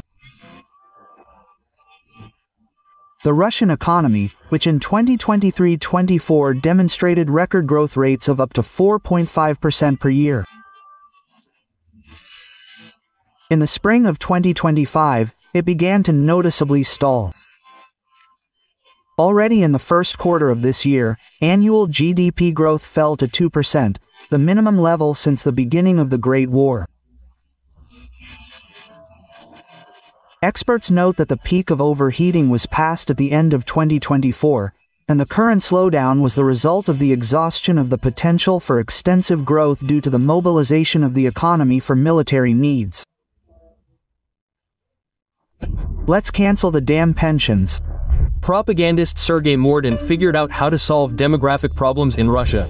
So you gave birth to yourself, raised children, then you will have something not to eat in old age. No, you will die. Okay, he is an idiot. But those who consume this information product have completely become brutal.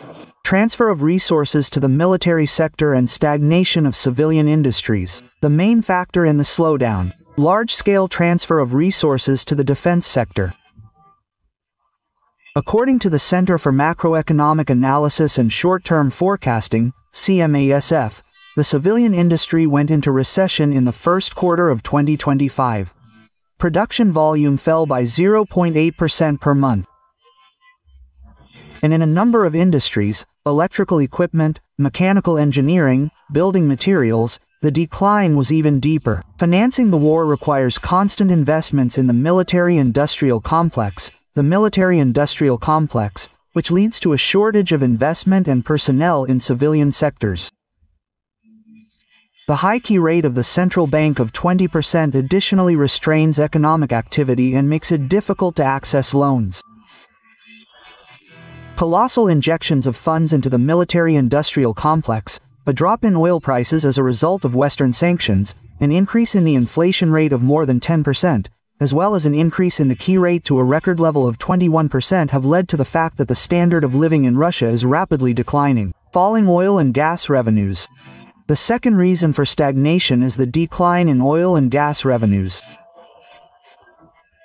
If in 2022, energy exports brought in record revenues, then in 2020 the situation changed radically. Ural's oil prices fell to $53. Now, due to the war in the Middle East, they have risen again to 68.5%. Dollars per barrel, and gas exports to Europe have practically disappeared. The Russian Ministry of Finance has already revised its budget plans, reducing expectations for oil and gas revenues by 2.6 trillion rubles and increasing the budget deficit forecast to 4 trillion rubles to compensate for Gazprom's losses. The authorities are discussing a sharp increase in gas tariffs for industry by 10% twice a year, which will lead to higher energy prices for businesses and the population. People's incomes are working on their income. Well, yes, prices are rising, but salaries are not very good. Understandable. But the most important question, in fact, our country is boundless. Recently, even Trump himself, characterizing his conversation with Vladimirovich Putin, said that Russia is so limitless in its capabilities that he did not continue. We lack everything, as the financial bloc says. Social price for patching budget holes. The government increases the tax burden. Income tax growth to 25%. Progressive scale of personal income tax for high incomes, and also reduces real social spending. Inflation, although it slowed down to 7% in March, remains high, reducing real incomes of the population. At the same time, delinquency on loans is growing. In the first quarter of 2025, the volume of problem housing loans in Sberbank increased by 90%, reaching 285 billion rubles. You know, I read, it seems to me, the right idea about inflation. It was written there that if you do not buy, then the prices are normal. And everything is clear, right? Exhaustion of the growth model. Even Kremlin managers admit that the extensive growth model based on mobilization and raw materials exports has exhausted its potential. As Deputy Chief of Staff of the Presidential Administration Maxim Worishkin notes, the Russian economic growth model has been exhausted. Everything is stable, steadily down, steadily negative growth. But this is the result. In addition, Kyiv's Western partners also intend to force the Kremlin to peace talks with Ukraine. Thus, Senator and Republican Lindsey Graham said that it is necessary to introduce new sanctions against Russia before the summit of the G7 countries in June, Bloomberg reports. Graham reminded that the bill already has 82 co-authors, and he is coordinating work on the document with the White House. The bill, let me remind you, provides for the introduction of a 500% tax on imports from countries that buy, in particular, Russian oil products and uranium.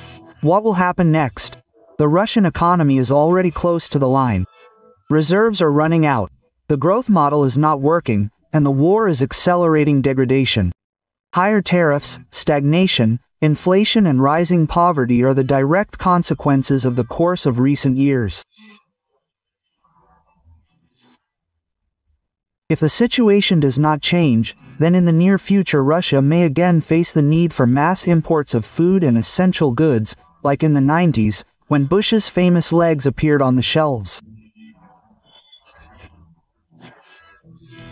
Help. The Russian economy works on the principle, Pa, will you drink less? No, children, you will push less. And in this sense, the Kremlin's priorities are connected with military production, connected with some kind of filling, social payments, which are certainly guaranteed to be made there.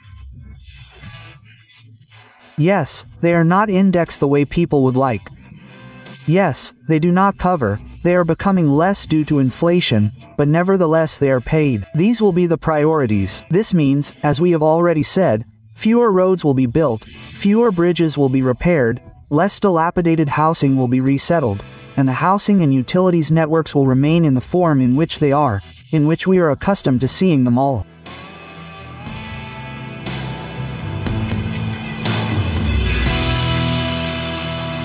What is needed in crazy quantities?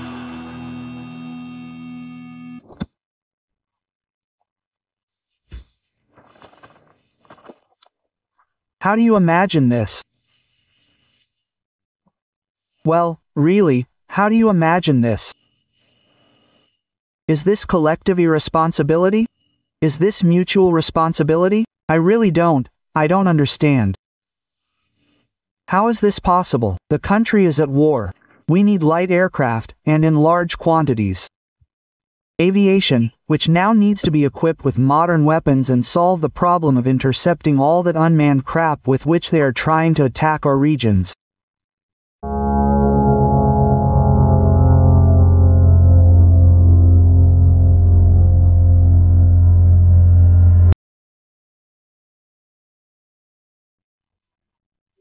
The so-called SVO has been going on for 4 years now, which is why even convinced Zetniks have questions.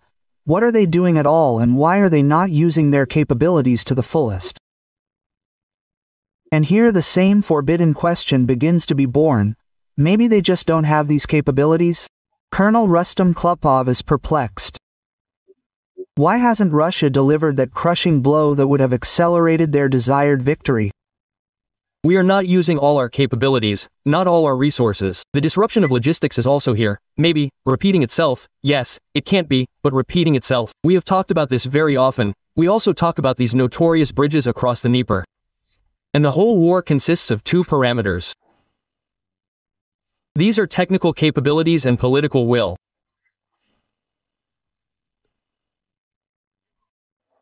The question is, we don't have the technical capabilities to destroy these bridges or, therefore, the leadership says, stop, let's wait for some reason. But if this is a technical capability, it is easily resolved. If we had set ourselves the goal of destroying the bridge on the Liman near Odessa, that's it, no one talks about it. They tried to restore it several times, but destroyed it again. Even today it is unclear whether it is in good condition or not. The same thing happened with any other bridge, like the Antonovsky Bridge, they tried to destroy it with their HIMARS. At first, nothing worked. In the end, we blew it up ourselves and made it completely unusable. And here, too, we have the strength and the ability and the means to reach every bridge. Technically, through intelligence means, anyway, asymmetrical strikes. It would seem that we are talking about, increasing our capabilities through symmetrical strikes. Ukraine has clearly shown us, we experienced this by our own example, the asymmetrical strike on Kursk brought us a lot of trouble. And now we have liberated the territories, thank God, and we are very seriously monitoring that this does not happen there in any of the other directions. Why don't we create the same conditions in the Bryansk direction, in the Kiev direction, in the Lvov direction. Let's return to this topic again in order to stretch the front line. So, the Ukrainian side does not have enough forces and resources to close all the gaps. And it is hard for them, hard enough to stretch their forces in these directions in order to weaken their resistance in the direction of the main attack. And here some kind of discrediting of the Russian army begins. Klopov said that it is time to clarify Putin's goals, because Russia not only failed to achieve its goals, but achieved the opposite effect and only worsened its situation. After all, the so-called denazification announced by Putin gave rise to even greater hatred on the part of Ukraine, and demilitarization led to the fact that the Ukrainian army only grew stronger and received support from the most powerful armies in the world.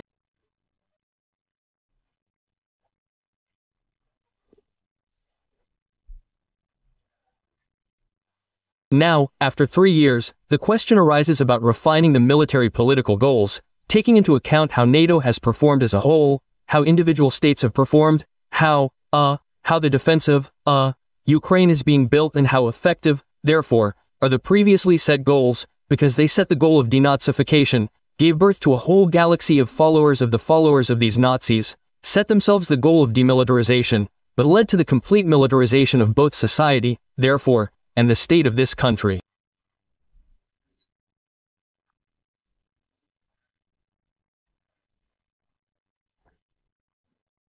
So it all came to the point that even the Kremlin mouthpieces stopped blindly believing Putin and declared to the whole country that their methods turned out to be ineffective, and their enemy is not weak, but an inventive and strong enemy who is capable of inflicting enormous damage on them. Even Kremlin radio is already openly admitting that sanctions are working. The economic situation is rapidly deteriorating, oil prices are falling, and the money is going to a war that is not producing results. They admit that there is less and less money in the budget, and no one knows where to get it. Economics and technology consultant Petr Zabortsev admitted live on air that a hole has formed in the budget, which is associated with a drop in income. And one of Russia's main problems is the decline in oil prices. Well, the situation is really getting more complicated. Already at the beginning of the year, it became clear that the federal budget, in the parameters that it was laid down in the law last year for this year, is not being implemented. That is, a hole has begun to grow in it, associated with a decrease in income. Now, when the dynamics of oil prices, on which we are very dependent and the budget depends, shows that it is much lower than the price that is included in the budget, it has become clear that there will be less income, especially from oil and gas. And less in the current adjustment, practically, well, a quarter less of these incomes is expected this year. That is, now, due to the lack of money in the budget, the country is cutting spending on all areas of life that are not even related to the war. But the Russian government does not plan to cut spending on the so-called SVO. That is, now, instead of developing industry, education and the welfare of the country in general, the budget is spent on the destruction of Ukraine and the mobilization of its own population. In general, I say again, the situation is getting more complicated. Indeed, the external situation is not conducive. Can we say that in the future it is possible to cut budget expenditures? The fact is, Ivan, the reduction of budget expenditures is already underway. It has been going on for several years. It is related to a special military operation. The thing is that the dynamics of expenses, it does not change much, but the share, that is, of expenses on defense, national defense in it is growing sharply. This means that other expenses are being reduced and redistributed, that is, expenses in favor of defense. That is, they directly admit that it is more important for Putin not to develop his country, but to wage a war of conquest against another state, while increasing Russian cemeteries. And there is simply nothing to cover the hole in the budget. Frankly speaking, there is a deficit and there is nothing, well, to cover it, in general. That is, external and external loans are closed, by and large. Internal borrowing is mainly only from oneself, because the basis of the financial sector is the state banks. That's it. And the liquid part of the National Welfare Fund, it, well, little by little, that is, the fund itself, it is still normal, but its liquid part in the form of, like money, it has almost halved, 2 since the beginning of the special military operation. And now it is even less than we used last year. That is, according to the expert, there is practically no money left in their national welfare fund, and the remainder there is less than what was taken from there last year. And this means that by the end of the year the money will completely run out. I think that for you and me, as ordinary people, yes, people who participate in economic life, it will be much more sensitive than these budget squabbles, in general, the reduction in economic dynamics this year. The thing is that given the tight monetary policy and normalization, well, that is, by and large, the reduction of spending not on defense industries, we may see a slowdown this year. The degree of its sharpness of the slowdown of the economy, that is, the decline in economic activity, will vary from sector to sector, but it will happen. That is, it is clear that construction is simply slowing down sharply. This is all clear. That is, it turns out that because of Putin's war, the state can no longer spend money on something useful for the population. And soon every resident of Russia will feel it for themselves. The defense forces of the south of Ukraine together with the SBU, GUR and the next unit stopped an enemy train with fuel near Takmak, and drone operators from the 65th Separate Mechanized Brigade burned it.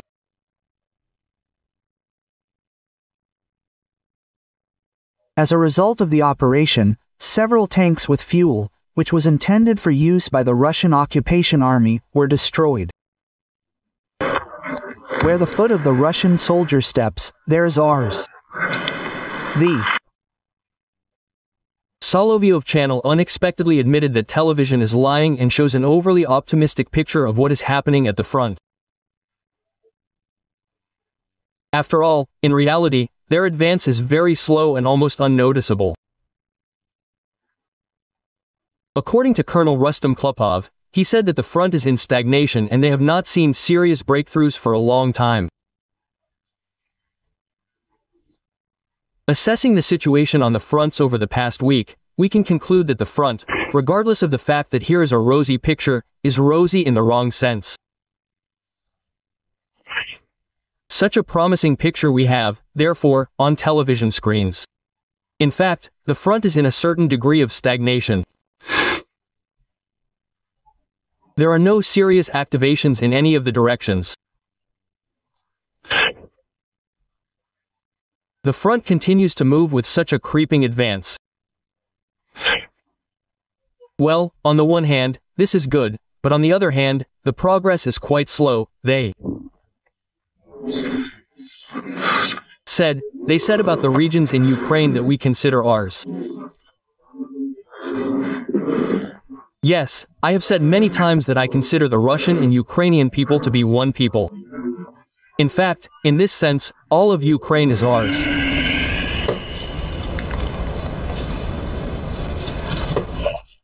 What the hell is this? Russia has been trampling on the ruins of Donbass for 4 years and at the same time is preparing for war with NATO. And now a new scare tactic has appeared on their television, namely, war with Europe by 2030. More and more Russian military experts are expressing concerns about the Kaliningrad region and are worried that a real blockade awaits the region.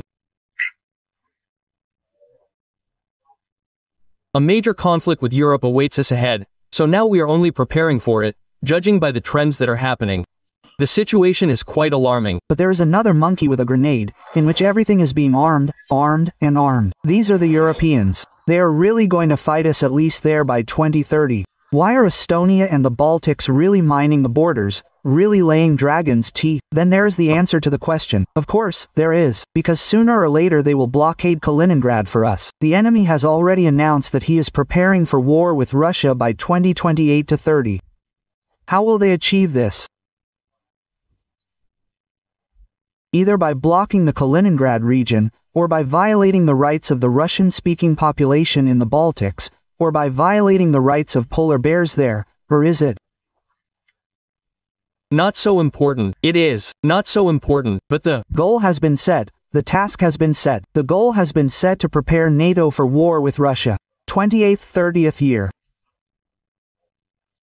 Klupov is concerned that many are satisfied with at least such an offensive, which does not quite correspond to the status of the second military force in the world, and called on the top leadership to change their approaches for more effective conduct of military operations.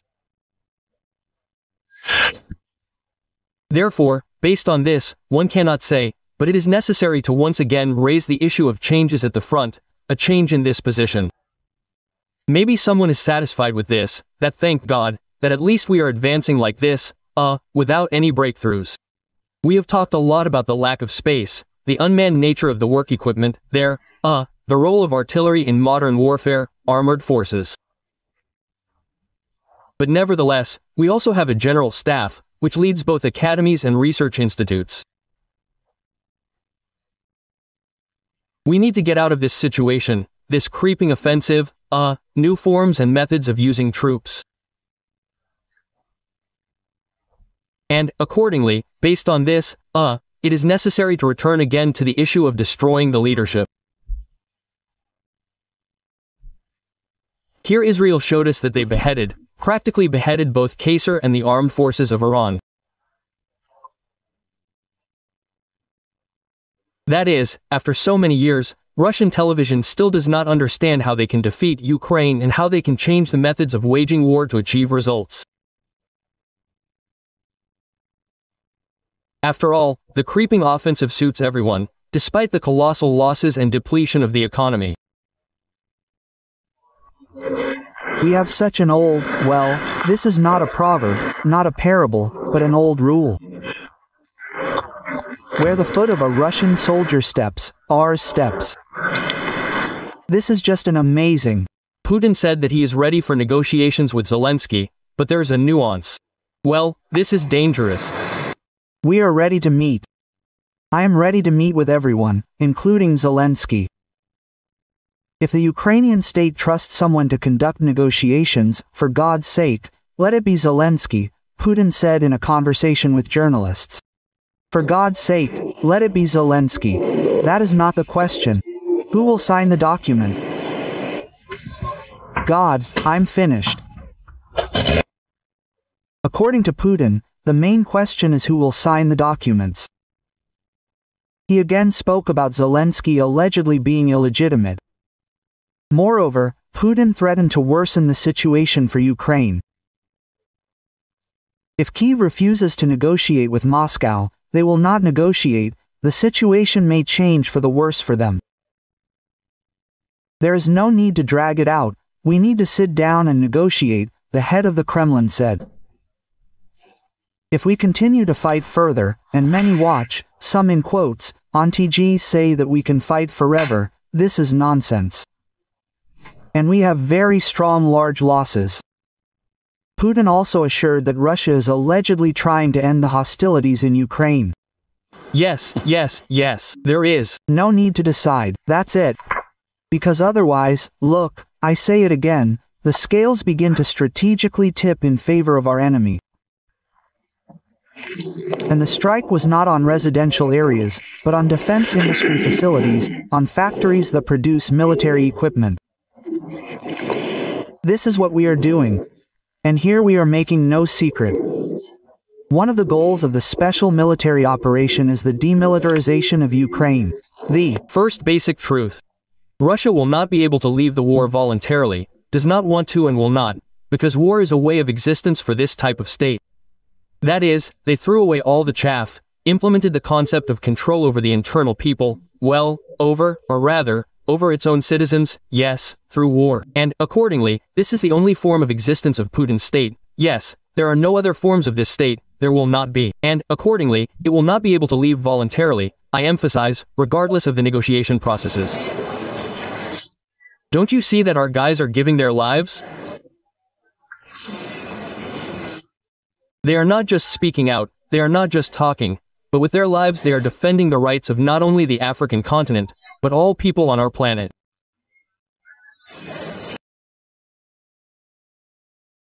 This special operation is not aimed at the civilian population.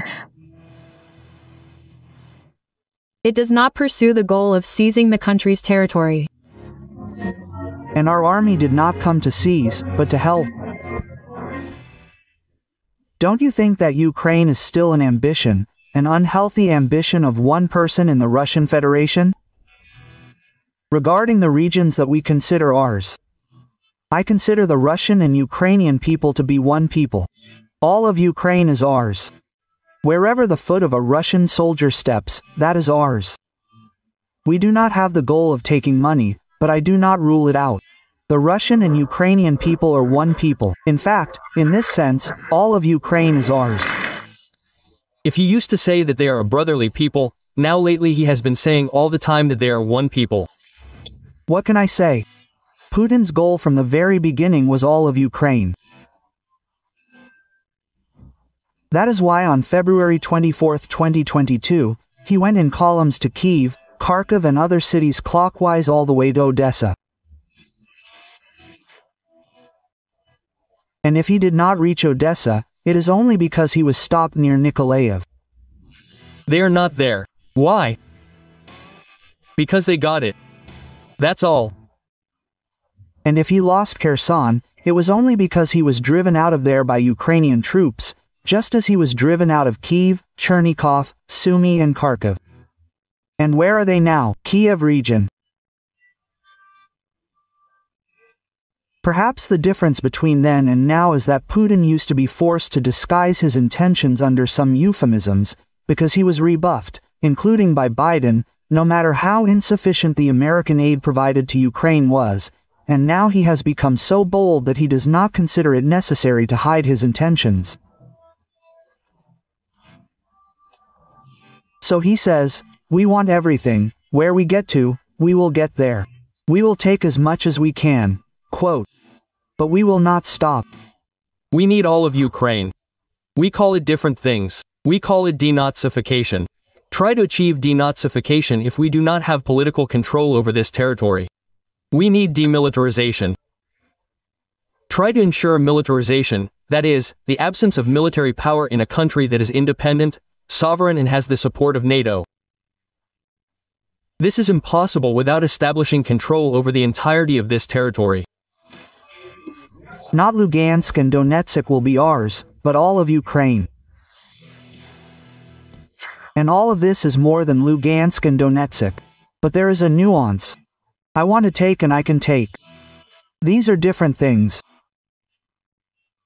And the difference between these two things exists only thanks to the Ukrainian defense forces, which are holding back the Russian occupation army on the borders where the fighting is now taking place. Therefore, all these years, the number one task for the entire free world has been supporting the armed forces of Ukraine. After all, Putin's want is not limited to Kiev, Kharkiv, Sumy or Lviv. It extends to Vilnius, Sri Lanka, Tallinn, Warsaw and other European cities. The Atlantic. That is, in theory, until a Russian soldier is stationed as a garrison and cooks porridge to feed the liberated residents of Berlin, Paris and Lisbon, these bastards will not calm down. This year we are advancing 5 times faster than last year. We are great, we have accelerated, but at this rate, if we are to liberate the entire Donetsk region, it will take 3 years or more. Just in the Donetsk region, I am 30 meters km per day. It's just pure mathematics. The advance of the Russian occupation army in the Sumy region, if not stopped, then at least localized. Unikovka is now turning into Novy Vovchansk for the Russian army. There is no threat of capturing Sumy, only shelling. The Ukrainian army is holding on, but desperately needs international support. For us, Ukraine is a source of danger, and the SVO began because of this, and Donbass fought for this. For 8 years, it resisted the spread of the threat from Kyiv, from Ukraine. And it must end precisely with the elimination of this threat. That is, we are not discussing issues of constitutional territories. They have already been enshrined. We will not discuss them in any format. There are simply no negotiations on the status of the LPR, DPR, Kherson, Zaporizhia, Crimea. There is no point. We do not discuss. We can only discuss things that are related to how life will be organized in the territory that is not yet under our control. I have a lot of questions about the Odessa, Nikolaev, Dnipropetrovsk and Kharkiv People's Republics. Absolutely right. Because there are a lot of questions. Vladimir Vladimirovich imagines himself to be a great geopolitician, a historical figure. He is very concerned with the question of how to enter the history textbooks. He is not concerned with the question of, the lack of warm toilets in the Tavera region, in schools. This is all nonsense. But geopolitics, this is his. Frankly, history knows a huge number of examples when a mentally ill person stood at the head of the country. But this is it. But history has experienced this, chewed it over and spat it out. And this will pass. Changing the demarcation line of influence zones in Europe, denoting Central Europe and throwing the United States of America out of Europe. This is his official goal, the strategic goal not only of Putin, but of these very circles, this very, revanchist, group, in the Russian leadership and in Russian society, but of the group that perceives all of Central Europe as a zone of influence of Russia. And the question is, why should he stop? He should use this very moment to fix the new state, to compensate for that very geopolitical catastrophe that happened in 1991, which Putin has spoken about more than once. And then he can say, yes, now we can, at least for a while, suspend military action. I am a Russian, and I do not need foreign territories. I do not need Crimea, that is Ukraine. I do not need Donetsk and Lugansk. These territories also belong to Ukraine. I do not need the territory of Mariupol or other cities occupied by a criminal state. I do not understand why I should expand my borders if my country is dying out, degrading and overgrown with hogweed. I have no doubt that my country's soldiers should not be on the territory of Syria, Georgia, Ukraine or other states. I did not give my permission for my contributions to be spent on missiles and shells that fly to foreign countries, killing hundreds of thousands of people like me. I do not understand how my compatriots even explain to themselves the need for wars and the need to seize foreign territories. How did they come to the conclusion that with weapons in hand you can bring love, kindness and freedom? How can you call occupation, murder, violence, torture and other crimes the Russian world? Today's Russia is a threat to the entire sane world of militarization. And now it is returning to Europe, and not only in the Baltic countries, in Poland, but also in Germany, in France, in Britain. We must be prepared for the fact that these very serious opponents will gradually recreate their large armed forces, and turn economic difficulties into a system of step-by-step mobilization economy.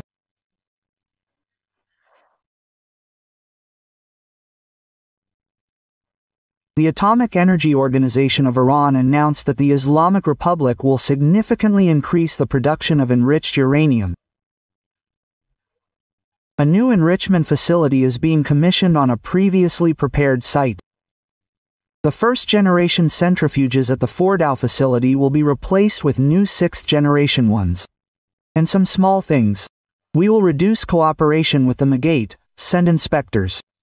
Our response to the Zionists and the Americans will shake the foundations of the universe, the pillar of sacred fire and blah blah blah. In general, the Khamenei people need additional penetration. Note that the U.S. strike on Iran did not involve 3 aircraft carriers and their escort ships, and they are there. And since strategic aviation has already been used, they are there for a reason. One can fully expect an even more massive strike. We once offered our Iranian friends to work in the field of air defense systems. Well, the partners did not show much interest then. Well, that's all.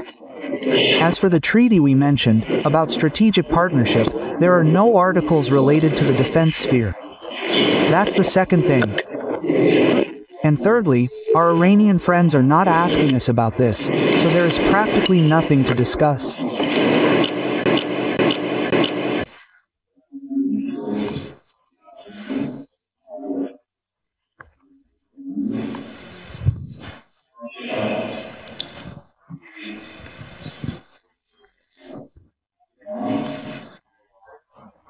There's another indirect sign that the Israeli Air Force has seized and firmly held air superiority.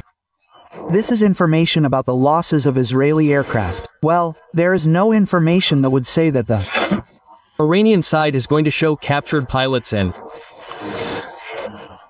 downed fragments, but so far what was passed off as a downed modern American F-35 fighter, but to put it mildly, there was no word for it at all. Well, that's not even the point, you understand? During any combat operations, there are losses. Even when they are within 4 to 5%, they are considered acceptable. There, 10 to 15, that's already sensitive. Well, here, even if you show this captured pilot, the downed plane, well, what does that mean? This means that air supremacy remains with the Israeli Air Force. Judging by the initial reports, the results are quite satisfactory, or rather, approximately what was planned.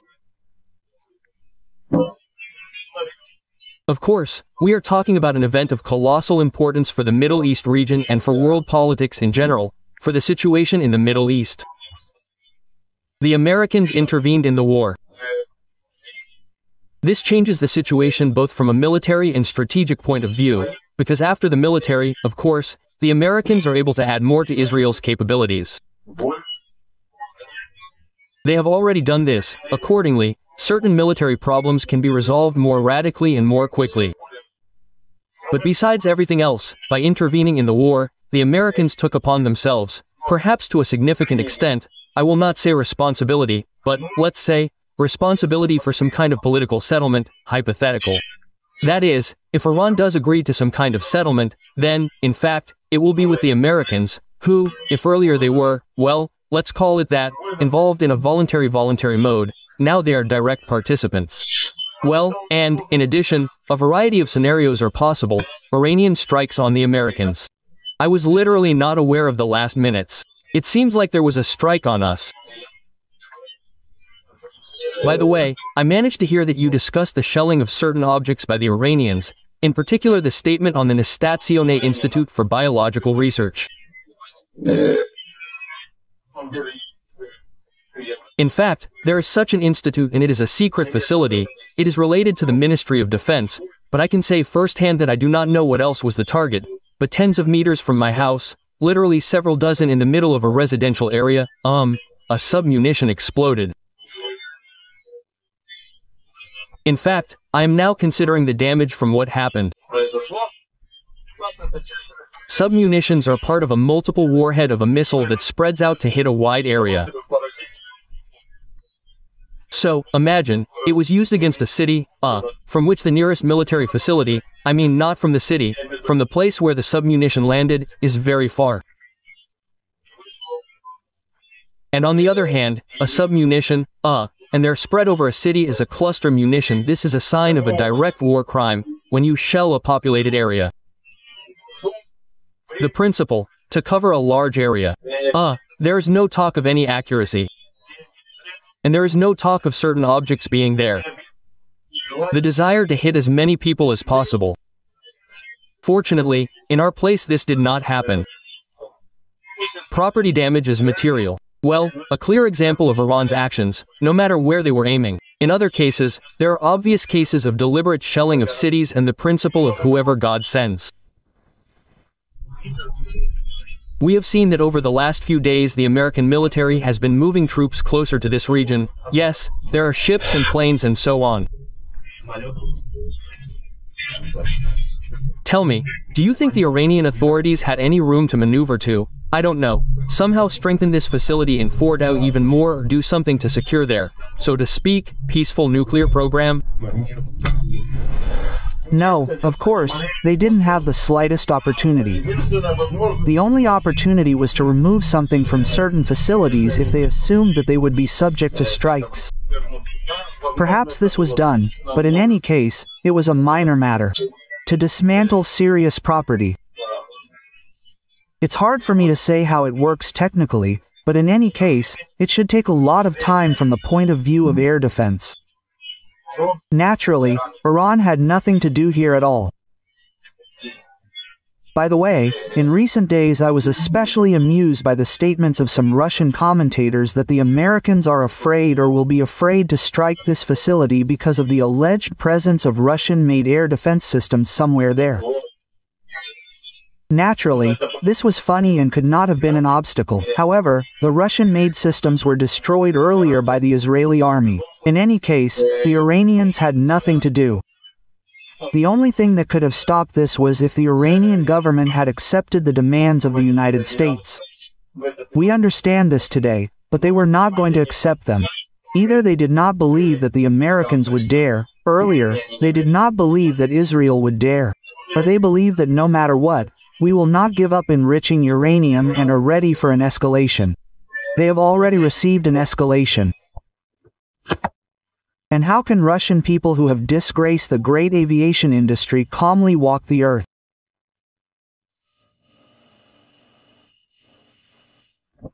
The homeland of Antonov, Tupolev, Sukhoi, Mikhail, Gurevich. And now someone appears and says, well, here and their billions, it didn't work out. Degrees should be annulled. You are not aircraft engineers, you are not designers, you are a disgrace to the people, you have disgraced the country.